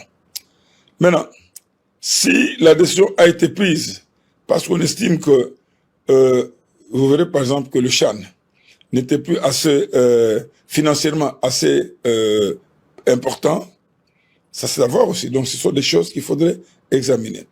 Mais notre perte, c'est l'impact sur les championnats locaux. L'impact sur les championnats locaux. Parce que le CHAN, qui était une idée géniale du feu président Issa Hayatou, avait pour objectif de valoriser les championnats nationaux afin que ceux-ci puissent produire des talents purs venant des terroirs. Pourquoi cette décision avait été prise? Parce que nous avons constaté qu'à partir d'un certain moment, on commençait à avoir une prédominance de joueurs binationaux dans les équipes nationales qui portaient ombrage aux valeurs africaines. Souvenez-vous, à l'époque d'Imputu Trésor, la CAF était obligée de créer même un trophée pour le meilleur joueur évoluant en Afrique.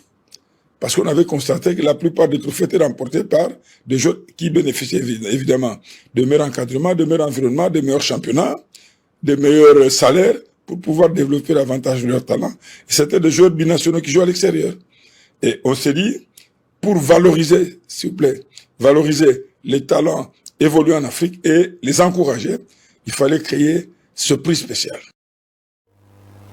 Constant Omari, qui nous rappelle des épisodes, hein, ils ont dû repousser plusieurs fois cette mesure qui semble être imposée par les autres au regard du calendrier africain, la promotion du football local africain, et cette fois-ci que l'Afrique va devoir payer un peu le diktat des clubs ou des organisations européennes. Patrick, réaction?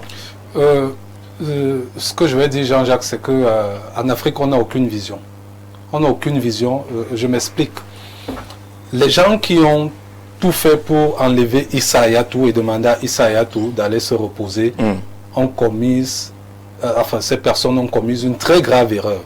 Parce que même lorsque vous estimez que quelqu'un est déjà assez âgé et qu'il doit déjà aller se reposer, il faut accompagner cette personne. Au-delà de l'accompagnement, il faut permettre à cette personne de vous donner des rudiments nécessaires qui vont vous permettre de continuer le combat. Parce que depuis l'installation d'Ahmad Ahmad à la tête de la CAF, parce que ça n'a pas été une élection, ça a été une installation. C'est quelqu'un qui a été imposé, parce que il avait un réseau qui était devenu fort, et il fallait se débarrasser à tout prix et à tous les prix. D'Issa Hayatou, voilà, nos compatriotes même ont contribué à cela. Donc, c'est à partir de ce moment que la CAF a été véritablement fragilisée.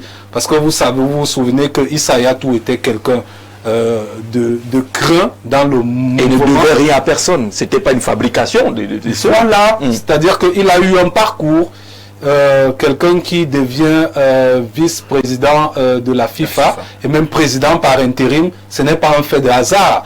Ça veut dire qu'il avait une certaine personnalité. Et il imposait justement des choses, parce que il faut le dire, ce problème ne date pas d'aujourd'hui, ça date des époques d'Issa Hayatou, mais il a toujours su comment faire justement pour que la Coupe d'Afrique des Nations soit le joyau que l'Afrique essaie justement de conserver. Ahmad, ça n'a pas marché parce que justement c'est quelqu'un, quand vous êtes arrivé là, quelque part par embuscade, vous partez aussi comme vous êtes arrivé. Maintenant on a mis quelqu'un qui n'a pas, non seulement aucune politique du football africain, parce que le président de la CAF actuellement, Motsepe, c'est un pur businessman. C'est-à-dire que c'est un homme d'affaires. Simplement, si les gens l'ont compris, ils vont comprendre un certain nombre de choses. Vous ne pouvez pas être... Moi, j'ai vu la cérémonie d'ouverture. Vous êtes président de la CAF. C'est la Coupe d'Afrique des Nations. C'est votre compétition majeure. Et c'est Infantino qui fait le discours. Ça dit tout. Ça dit tout. C'est-à-dire que vous avez quelqu'un... Même à la remise du ballon d'or africain. Non, mais écoutez, on ne peut pas partager le même micro. Toutes les cérémonies, Infantino à toutes vos cérémonies, c'est lui qui parle plus que vous, c'est lui qui remet les trophées, c'est lui qui... On a l'impression que notre président de la CAF, c'est le serviteur d'Infantino. C'est-à-dire que la CAF ne ressemble plus à rien du tout. Infantino a réussi à infantiliser la CAF. Oui, c'est effectivement ça le terme. Il a réussi à infantiliser la CAF. C'est dommage parce que ça va nous causer un énorme préjudice, tant au niveau financier. Parce que vous savez, les partenaires qu'on pouvait avoir chaque 2 ans, imaginez qu'il faut attendre 4 ans pour les avoir. Entre-temps, c'est l'argent de ces partenaires-là qui permet de financer le football africain, de développer ce football-là dans son ensemble. Parce que, dites-vous qu'à chaque fois qu'il y a une Coupe d'Afrique des Nations, par exemple, rien que la participation, les prix que vous avez lorsque vous traversez le premier tour, lorsque vous arrivez en finale, si vous amassez cette cagnotte-là, quand vous rentrez dans votre pays, ça permet de développer le football amateur. Imaginez qu'on attende 4 ans pour avoir cet argent. Ça devient difficile.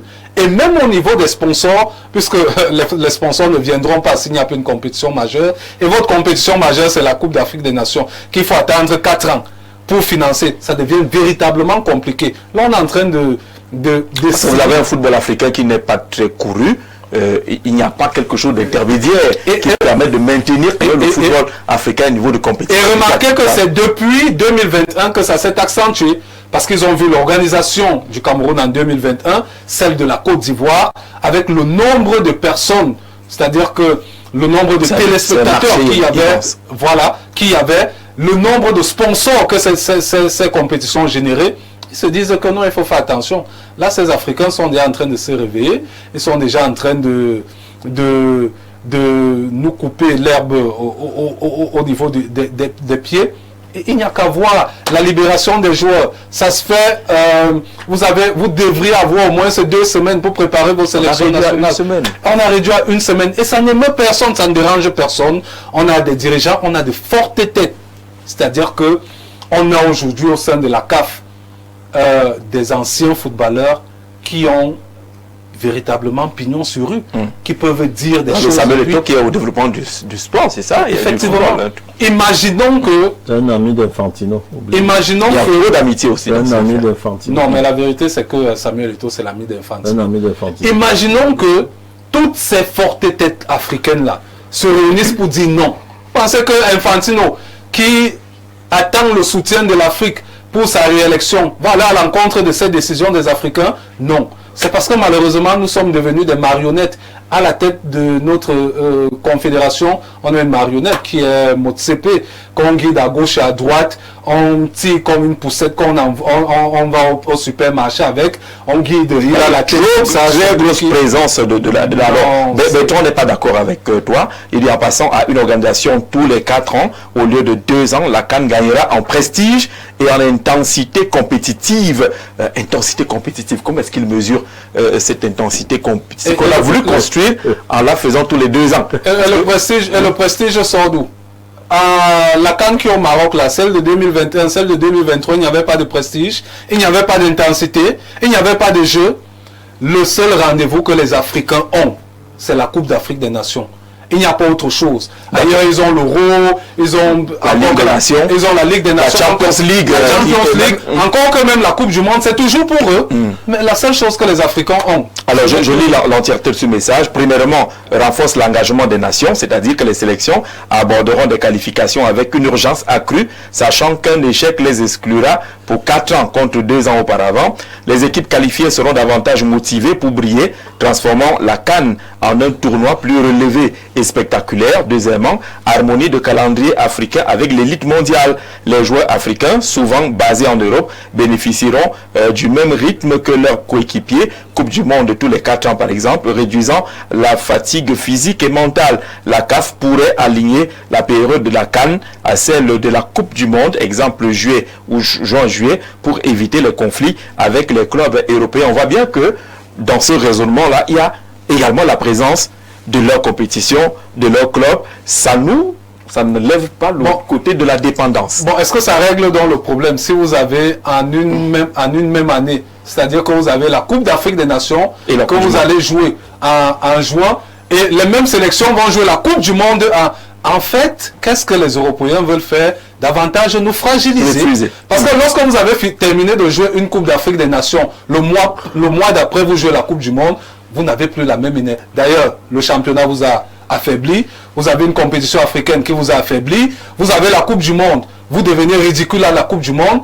Ce qui va se passer, c'est que les joueurs africains ne produiront plus rien du tout dans leur compétition qu'est la Coupe du Monde. Alors Ferdinand n'est pas d'accord, j'ai lu son post sur Facebook qui semblait apprécier ce choix. Non, je suis d'accord avec le calendrier de une CAN tous les 4 ans. Pourquoi? Mais en maintenant les CHAN et en ajoutant dans le championnat des nations. Vous verrez que... Qui pourrait, selon multiplier, commencer en 2029. Vous verrez que si on allait les 3 compétitions, on aurait une compétition africaine chaque année. Mais pas de valeur. Pas de grande valeur quand même. Non. Le CHAN... Non, le CHAN, la valeur du CHAN doit être pensée en amont. C'est-à-dire qu'à partir de la structuration du football de nos championnats, les championnats locaux. Voilà. Oui. Et on peut dire que tous ceux qui évoluent en Afrique devraient participer au CHAN. Donc je suis d'accord qu'on mette la CAN tous les 4 ans, le CHAN tous les 2 ans et le championnat des nations que Motsepe Infantino propose tous les 3 ans. Ça non, pas Motsepe Infantino, c'est Infantino. Motsepe et Infantino. Alors, donc, si on décale, ça ne vous dérange pas, mais il faudrait qu'à l'intérieur, dans cet intervalle-là, on puisse retrouver le CHAN et peut-être une Ligue des Nations. Voilà. Or, dans leur logique, c'est faire disparaître le CHAN pour maintenir uniquement la CAN tous les 4 ans. Et je suis donc totalement d'accord avec lui que c'est juste pour satisfaire les intérêts mercantiles des clubs européens qui ont toujours vu cette compétition comme une mauvaise compétition à leur désavantage, parce qu'on vient leur prendre des joueurs qui reviennent fatigués, blessés. Parfois, c'est eux qui sont obligés d'aller s'occuper de l'infirmerie, parce que nos équipes nationales, et les assurances, ce n'est pas totalement ça. Du coup, ils ont fait pression sur un de leurs anciens SG de l'UEFA, qui est aujourd'hui à la FIFA, qui a d'ailleurs des amis qui sont présidents de fédérations à gauche, à droite en Afrique, parce qu'il en a beaucoup, parce que c'est une sorte de mafia. C'est un circuit fermé, pour qu'ils viennent faire de la pression sur Motsepe, qui est un de ses poulains, parce qu'ils ont d'abord fait venir Ahmad, la pression était très forte, Ahmad est tombé, Motsepe est venu s'asseoir pour dire oui à tout. Or, la Coupe d'Afrique des Nations même a déjà une identité particulière, une identité remarquable pour l'Afrique. Mais elle souffre déjà, cette Coupe d'Afrique. On vous balance pendant les fêtes. on vous enlève pendant les fêtes, on vous envoie en janvier, on vous envoie en août. C'est une compétition qui n'a plus les pieds à terre. C'est la preuve qu'après le père... Comment on peut jouer le 24 décembre après le père africain? C'est 31 décembre.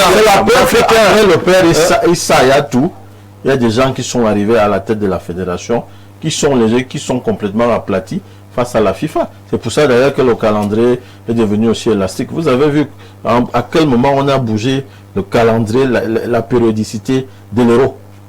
Jamais au grand jamais. Mais chez nous, c'est janvier, mars, juin. C'est-à-dire, en fait, il y a des petits arrangements entre eux pour trouver la formule qui va atteindre le sommet, qui va le mieux. On joue en décembre. Et c'est depuis la avec Issa Yatou. Qui passe les commandes. Parce que avec Issa Yatou, c'était janvier-février. C'était calé, tout le monde savait que janvier-février, c'est la période de la CAN. Et même les libérations des joueurs se passaient normalement. C'est un business et c'est les clubs européens qui font pression. Maintenant, nous, on peut retourner ça, s'ils ont quand même encore assez de points. Mais grand frère, le G14, ces clubs européens font pression depuis Issa Yatou. Non, je dis que non. C'est clair que quand le père Issa est parti, ceux qui sont arrivés sont légers. On a la preuve. Mais on peut, justement, s'ils ont encore un peu de points, leur imposer donc le décalage. On accepte le décalage de la CAN tous les 4 ans, mais on leur impose l'organisation du CHAN tous les 2 ans. On leur impose le championnat. On peut même leur renvoyer. On peut même leur renvoyer certains besoins en disant nous nous servons de ces compétitions pour créer des rentes et puis appuyer et financer le football local. Quand vous voulez que nous arrivions à vos calendriers qui vous chiez parce que ça vous rapporte des sous, mais appuyez donc la CAF pour qu'elle puisse financer les pays pour la promotion du football local. Ce qui est clair, c'est qu'ils vont refuser, alors on revient à notre on ne peut rien imposer parce qu'on a montré que ce sont nos patrons. Donc vous imaginez que vous allez aller imposer quelque chose à votre patron. Non, c'est votre patron qui vous donne la conduite à tenir. Maintenant, c'est Infantino qui nous donne la conduite à tenir. Etienne Bala, sur cette question, la CAN après 4 ans. Alors c'est vrai quand même que c'est complexe, mais il faut également comprendre le contexte avec nos joueurs, les joueurs africains qui évoluent du côté des championnats européens. Il y a un problème de libération de joueurs, donc il faut arrimer les calendriers. Un problème qu'on n'avait plus. Oui, il faut. Lorsqu'on jouait en janvier, février. Il faut arrimer les calendriers. C'est un gros problème d'ailleurs qui existait depuis. Il y a des clubs qui ont souvent refusé de libérer leurs joueurs parce que le moment où on venait jouer la CAN, ils ont des compétitions. Ça, on a en même temps, lorsque un joueur vient se faire mal à la CAN, c'est le club qui rappelle son joueur et puis qui prend soin du joueur. Donc, il y avait une forte, du moins une forte pression sur l'arrimage des calendriers. Moi, je pense que oui, ça va peut-être peser, mais ça va aussi également permettre à l'Afrique de mieux préparer les compétitions, c'est-à-dire si on a peut-être une compétition chaque 4 ans, il y aura la préparation, la logistique, les équipes vont bien se préparer et donc mûrement on n'aura plus une équipe qui peut-être on va dire l'autre est favori et l'autre vient seulement pour accompagner. Non, tout le monde va peut-être bien se préparer. Mais maintenant, c'est la vision. C'est la vision. Je suis pas tenir le football africain visible. Chaque 2 ans, les footballeurs africains restaient visibles, permettent aux États africains de s'équiper. Faisons simple, en infrastructure assez régulièrement. Oui, mais c'était ça un peu la vision. Faisons simple.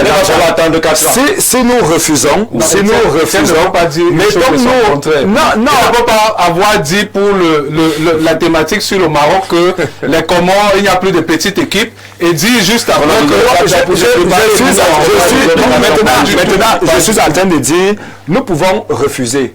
Les fédérations, il n'y a pas de confédération africaine de football sans fédération. Il y a non plus de fédération sans club. C'est-à-dire, on peut dire non à Motsepe, non à Infantino maintenant. Nous aussi, valorisons notre football. Vous êtes favorable à quoi? Alors, on accepte qu'on dise non à cette affaire-là. Mais puisque c'est pas totalement acté. Oui, c'est pas encore totalement acté. Maintenant, s'il y a les gros poissons qui se sont assis pour dire que bon, ok, ce sera désormais comme ça. Il y a l'introduction de la Ligue des Nations chaque année. Et maintenant, avec le CHAN, il y a la compétition. Mais moi, je pense la Ligue des Nations, c'est que les matchs se jouent par zone. Ce sera le période FIFA. Septembre, je crois que c'est septembre et autres. Mais ça va se jouer par zone. Mais chaque année, avec il y aura toujours compétition. Mais moi, je dis, si on veut refuser. Bon, il y a quelle compétitivité dans cette histoire de Ligue? Si on veut, rien du tout. Même quand l'Europe joue la Ligue des Nations, Est-ce qu'on la sent compétitive? Il y a quelle compétitivité? Valorisons le football qui valent quelque chose. Valorisons le football africain dans le continent. N'allons plus jouer ailleurs. Parce que c'est parce que nous sortons du continent, pas jouer ailleurs, qu'on nous impose aussi en fait tout. Mais justement, l'inquiétude on peut jouer en Afrique avec les ceux qui sont à la tête de la CAF aujourd'hui, on ne met pas un accent sur le développement du football local. Sinon, on aurait inscrit le CHAN dans une position préférentielle. Mais on vous dit qu'on verra. Oui, mais je crois que même avec le CHAN, il y a quand même des réformes qui ont commencé, puisque le CHAN, c'était pas ce qui se joue aujourd'hui. Vous remarquez bien qu'aujourd'hui, si vous êtes un Camerounais, un joueur camerounais, vous évoluez en Algérie, vous pouvez maintenant jouer le CHAN avec votre équipe nationale du Cameroun. Même ce CHAN-là, ce n'est même pas évident que ce CHAN-là reste. Qui l'achète même, on ne la voit même pas. Mais j'ai dit, c'est dans tous les cas de fédération qui peuvent bloquer cela, qui peuvent dire que non, on n'accepte pas, on peut pas accepter. Alors la conséquence sur le plan sportif, nous Africains, ça va être difficile d'avoir un autre Rigobert qui va jouer 2 ou 3, 4 cannes. Ça va être difficile de battre un record de buteurs à une compétition. Ça sera tous les 4 ans. Oui, tous les 4 ans. Bon, et puis il y a même cet aspect. On a des joueurs qui ne vont pas jouer, parce que la durée de vie des footballeurs, c'est 10 ans. C'est maximalement. C'est 10 ans. On le voit. Ça veut dire que vous avez quelqu'un qui va jouer 2 ans. Et puis la CAN n'est pas qu'une compétition de football. La CAN aussi est une rencontre entre pays du continent. C'est comme une fête. Ça permet de valoriser les cultures africaines. Qui d'ailleurs permet de vendre. De faire le brand des pays, de vendre même nos cultures, et tout ça risque. Je crois que avec les 4 ans, si on ne maintient pas le CHAN et la Ligue des Nations, tous les 4 ans, le football va perdre son engouement. Le CHAN et la Ligue des Nations on va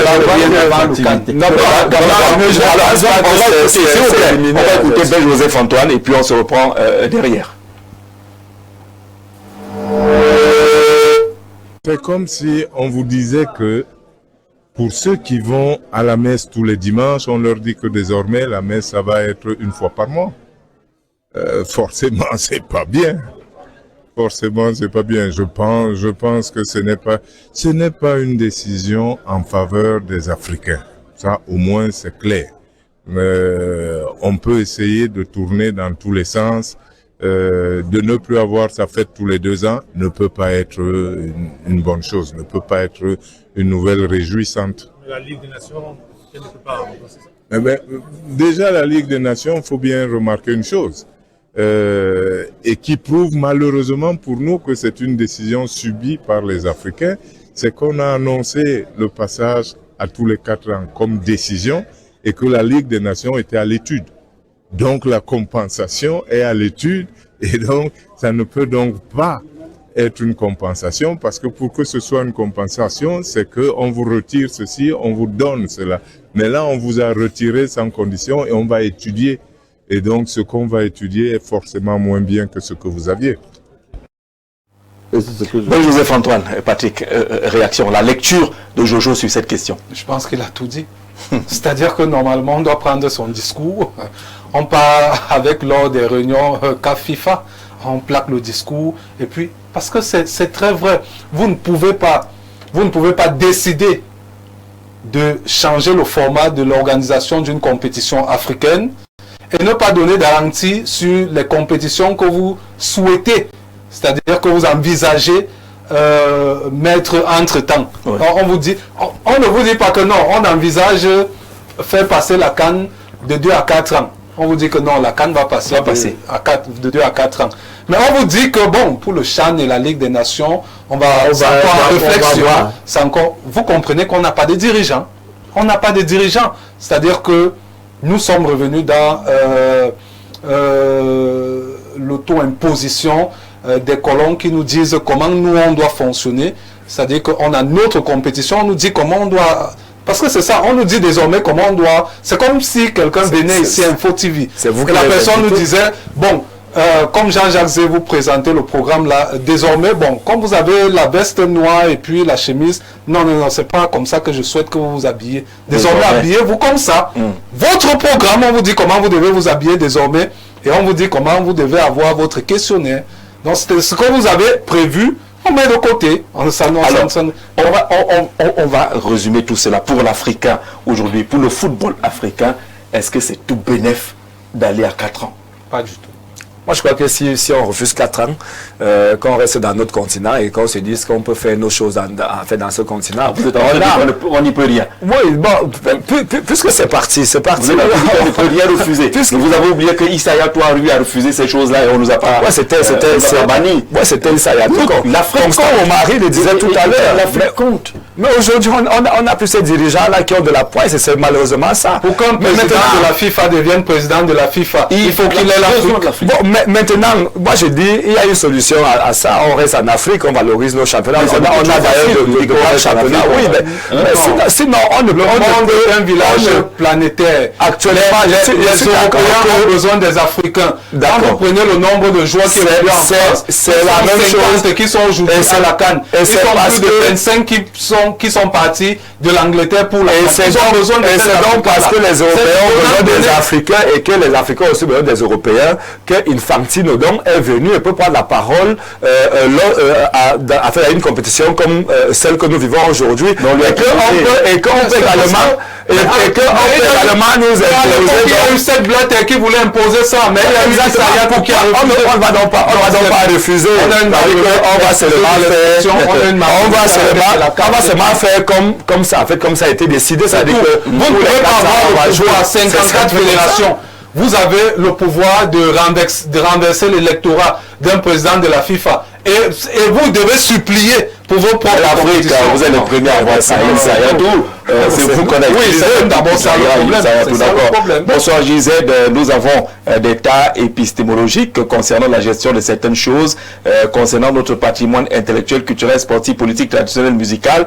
Je pense que la valorisation du patrimoine sportif incombe à la tutelle. Est-ce qu'on se souvient même de quelqu'un comme Aoudou Ibrahim ou de Evou Boulon dans mes années de secondaire en philo? Quand j'entends le nom de Martien Toa, pour la première fois, je pensais que c'était un Européen.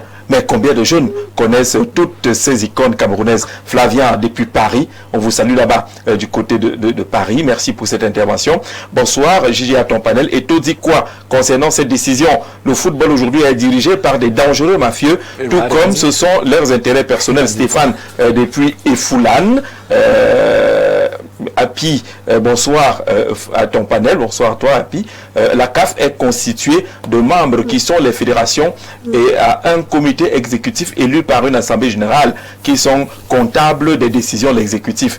Que ce soit Issa Hayatou ou Motsepe, ces présidents se basent sur leur assemblée générale pour décider. La Ligue des Nations sera instituée. Vous semblez dire qu'une compétition qui se joue tous les 4 ans perd en prestige. Dans ce cas, la Coupe du Monde et l'Euro ne sont pas des compétitions prestigieuses. Oui, il y a encore le temps d'ici la prochaine CAN pour que la Ligue des Nations soit mise en place. Voilà, Happy qui vient de commettre un livre sur Samuel Eto'o. La Coupe du Monde et l'Euro se joue tous les 4 ans depuis la nuit des temps. Oui. Ce n'est pas qu'en cours de chemin, on est venu dire que non, on passe de 4 à... C'est comme ça depuis. Et les partenaires sont déjà calés comme ça. Parce qu'il n'y a pas que l'enjeu sportif. Il y a l'enjeu marketing, il y a l'enjeu culturel. Il y a plusieurs choses qui entrent dans le développement d'une compétition. Et puis le vide ne se ressent pas là-bas. Parce qu'ils ont des Champions League qui sont très regardés. Ils ont leurs championnats qui sont très regardés. On a l'impression qu'il n'y a pas de vide. Mais en Afrique, on est d'abord au championnat que personne ne regarde. Non, nous en avons diffusé. Il faut justement qu'on mette un peu plus d'accent chez nous, qu'on mette un peu plus de valeur. Non, si tu dis qu'on doit mettre un peu plus de valeur, plus d'accent, ça veut dire que ces compétitions ne sont même pas valorisées. Vous avez le championnat camerounais qui n'est regardé. Que nous n'acceptons pas d'être imposés. Vous êtes journaliste chez nous et valorisons nos choses, c'est tout. Vous pouvez citer les noms de 5 joueurs Victoria United. Moi-même, je suis journaliste, je ne peux pas citer c'est non. Mais c'est là-bas qu'on doit aller travailler. Il a gagné. Non. Il a dit il a gagné 5 joueurs de Victoria. Personne ne pourra vous citer les noms des 5 joueurs. C'est pour dire que déjà, on ne travaille pas à la base. Ouais. Maintenant, le seul bijou qu'on a, c'est la CAN. C'est ça qui permet au monde de savoir que nous existons. Bon, si maintenant nous on nous oublie pendant 4 ans. 4 ans pour l'Afrique. Si nous vraiment fait on a la Ligue des champions africaine, que nous ne regarde pas, on ne sait même pas quand est-ce que ça se joue, on préfère aller regarder la Champions League européenne. C'est aussi ça. Alors bonsoir le plateau. Bonsoir le plateau. Issa Hayatou est un monstre de président. On attendra encore longtemps pour avoir ce charisme à la tête de la Confédération africaine de football. J'ai eu le privilège d'être SG de la FEGA Foot, la Fédération gabonaise, et secrétaire général du COCAN Gabon 2012, pendant qu'il était président. Richard depuis Libreville au Gabon. C'est une autre personnalité du football africain qui parle Issa et des combats que Issa Hayatou a menés. Il a marqué des noms nets, non. C'est la raison pour laquelle ils ont pris les fils africains pour finir avec leur propre dirigeant. On l'humilie. Oui. On l'a presque humilié. Alors bonsoir, Infantino protège les clubs européens, mais les fédérations africaines oublient que c'est leur nombre qui garantit son élection. C'est pitoyable cette situation. Voilà. Que devient le CHAN dans tout ça? Ce Motsepe est un inutile à la tête de la Confédération africaine de football. Il y a la colère dans plusieurs messages qui arrivent avec des mots un peu difficiles. On va essayer. Jean-Jacques, c'est pas la colère, c'est la réalité. Il est inutile tout cela parce qu'il va falloir bien faire le bilan. J'ai dit quand tous les 4 ans on maintient le CHAN, on crée la Ligue des Nations. D'accord. Or, ils savent bien que ça ajoute, ces agendas vont ajouter le nombre de matchs et le problème ne va pas être réglé pour eux. Donc c'est pour ça qu'ils veulent juste maintenir la CAN tous les 4 ans. Pourquoi on est dans les suppositions. Plombant l'attractivité. On aurait donc dû dire que bon, la CAN va à 4 ans. Vous allez compléter avec le CHAN et la Ligue des Nations. Mais on vous dit que la CAN va tous les 4 ans. Mais on verra bien. Bonsoir à vous. Votre plateau dégage beaucoup de bruit. Merci de laisser parler les uns et les autres sans les interrompre. J'espère qu'on suit la même émission. Parce que c'est aussi souvent ça le problème. Il y a des messages. Déjà dans le téléphone, on clique seulement. Ça part. Alors, on va sortir de cette thématique-là. On attendra de voir ce qui va arriver. Etienne Bala est convaincu qu'on ne peut plus rien dans cette affaire-là. Et quelqu'un nous demandait que finalement, quelle est la position de Samuel Eto'o dans cette affaire. Il va être utile qu'on interroge les présidents des fédérations africaines sur leur position. Parce que nos présidents de fédérations africaines commencent à se comporter comme nos chefs d'État, et qui ne prennent pas la parole régulièrement au sortir d'une compétition après une décision comme celle-là. Il faut expliquer à l'Afrique comment est-ce qu'on en est arrivé là. Mais Jacques, est-ce qu'ils ont pris la décision seulement au pif et puis on a imposé ça? Mais je crois qu'ils se sont réunis. Il y a tout un comité exécutif de la Confédération africaine de football avec Motsepe ne prend pas la décision seul. Motsepe ne vient pas avec peut-être son ami Vénéco, vient nous imposer. Oui, non, comme ex. Bon, si ça ne sert à rien, si ça ne sert à rien, là où Motsepe et Infantino est, votre comité exécutif d'Afrique est où? Non, mais c'est malheureusement. Le jour qu'on tient le comité exécutif, tout le monde a déjà son enveloppe, son paquet. D'accord, on vient seulement faire adopter. On va terminer. On a accepté, on va jouer comme ça, mais je dis si on ne veut pas, c'est terminé, c'est tout. Le président de la CAF a été élu par acclamation. Non, c'est le nouveau modèle. C'est avec le nouveau modèle. C'est avec les mêmes présidents de fédération. C'est avec les mêmes présidents de fédération. C'est le nouveau modèle. Ils ont accepté que ce soit comme ça. C'est une vaste masse. Sinon, ils allaient bloquer. Lorsqu'on dit qu'il y a bloqué ça, et Joseph Antoine Bell disait ça tout à l'heure. Si les gars n'allaient pas sauter que ça, ils allaient bloquer. On n'allait même pas sortir, venir nous dire que bon, désormais, c'est chaque 4 ans la Coupe d'Afrique des Nations. Mais si c'est sorti, puisque les mandats sont liés. Ils ont accepté. Puisque les mandats sont liés. Mais attends.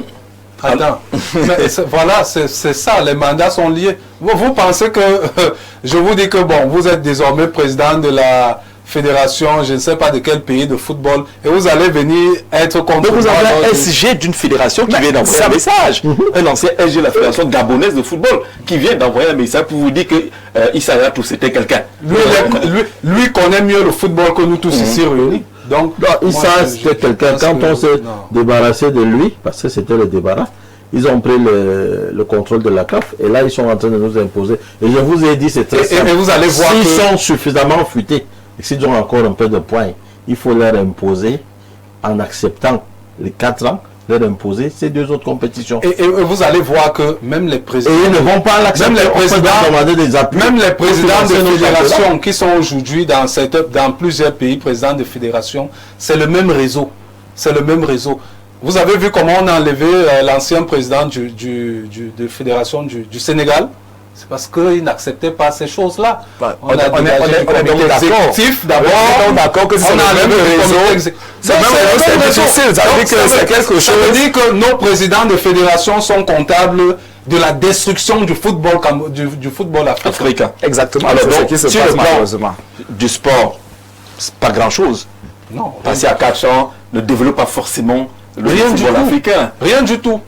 Ça va arranger le football européen, ça va arranger le football. Mais ça arrange l'Europe et maintenant l'Afrique. Moi j'ai dit oui, d'accord, on peut rester d'accord pour dire que oui, le CHAN devrait maintenant, puisque le CHAN c'est chaque 2 ans. C'est-à-dire qu'on met maintenant le CHAN, on valorise le CHAN qui est une compétition purement africaine. Et pour nos footballeurs internationaux là, qui sont en Europe, ils vont attendre 10 ans au niveau. Ils vont commencer à attendre la Coupe du Monde.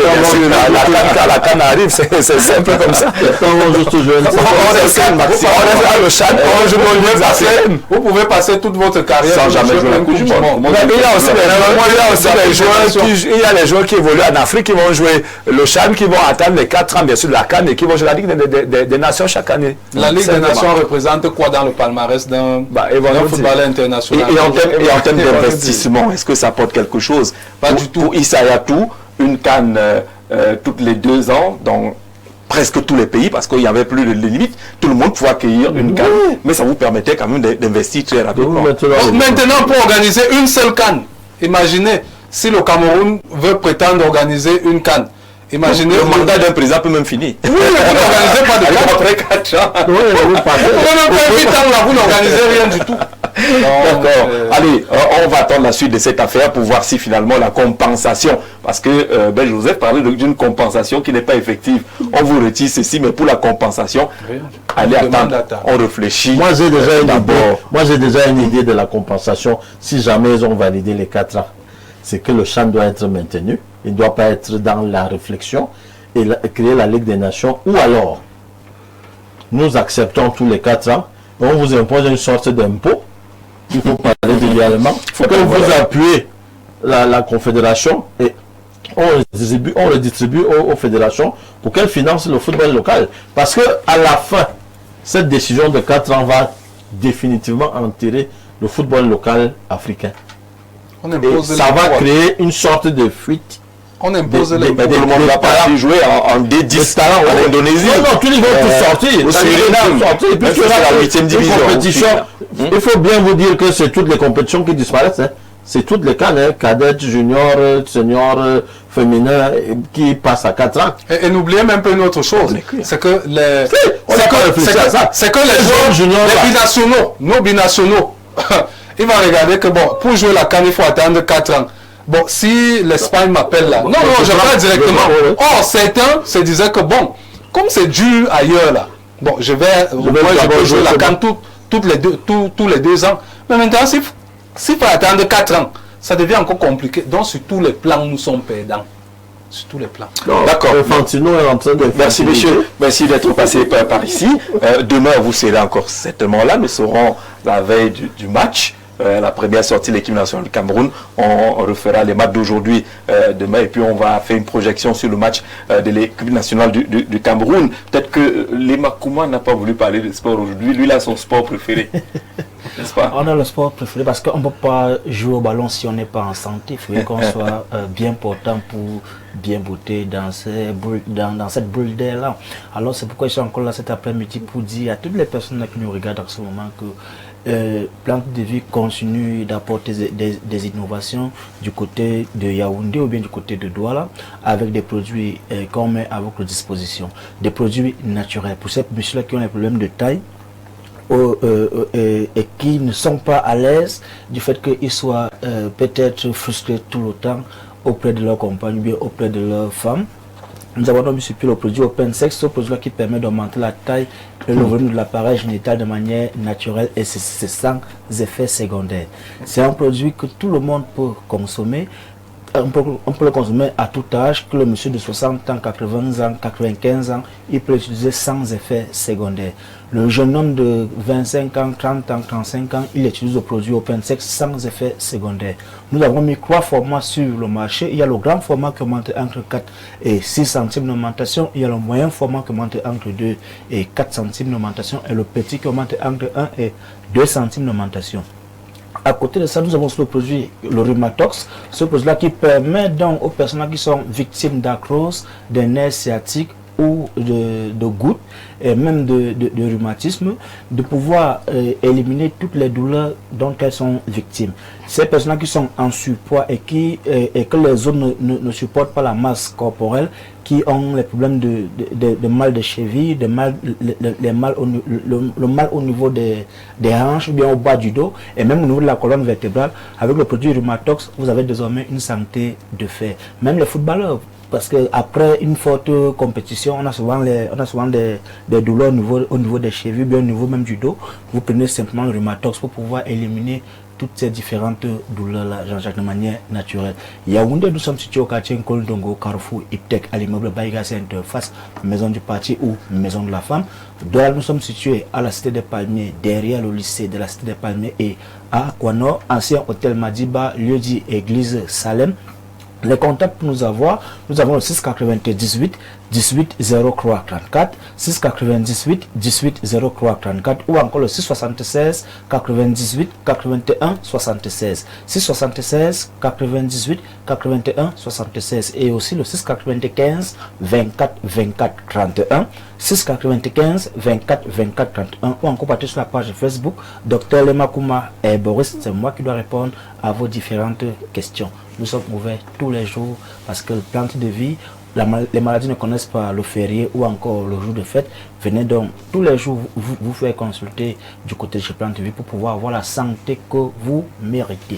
Merci Lemakouma pour toutes ces informations. Merci à Madame Olé Mireille Grasse qui nous dit très belle émission. Ces gens sont simplement en train de vouloir tuer le football africain. Ma question est la suivante. Que disent nos présidents de fédération? Je crois également nous on a posé la même question et il serait utile que nos présidents de fédération nous expliquent comment on en est arrivé là et qu'est-ce qu'on gagne. Peut-être que nous on ne sait pas, on n'a pas bien vu, on n'a pas bien compris, mais qu'ils puissent s'exprimer sur la question. Rendez-vous demain pour une autre édition de Le Grand Soir aux couleurs et au rythme de la Coupe d'Afrique des Nations. Très bonne soirée.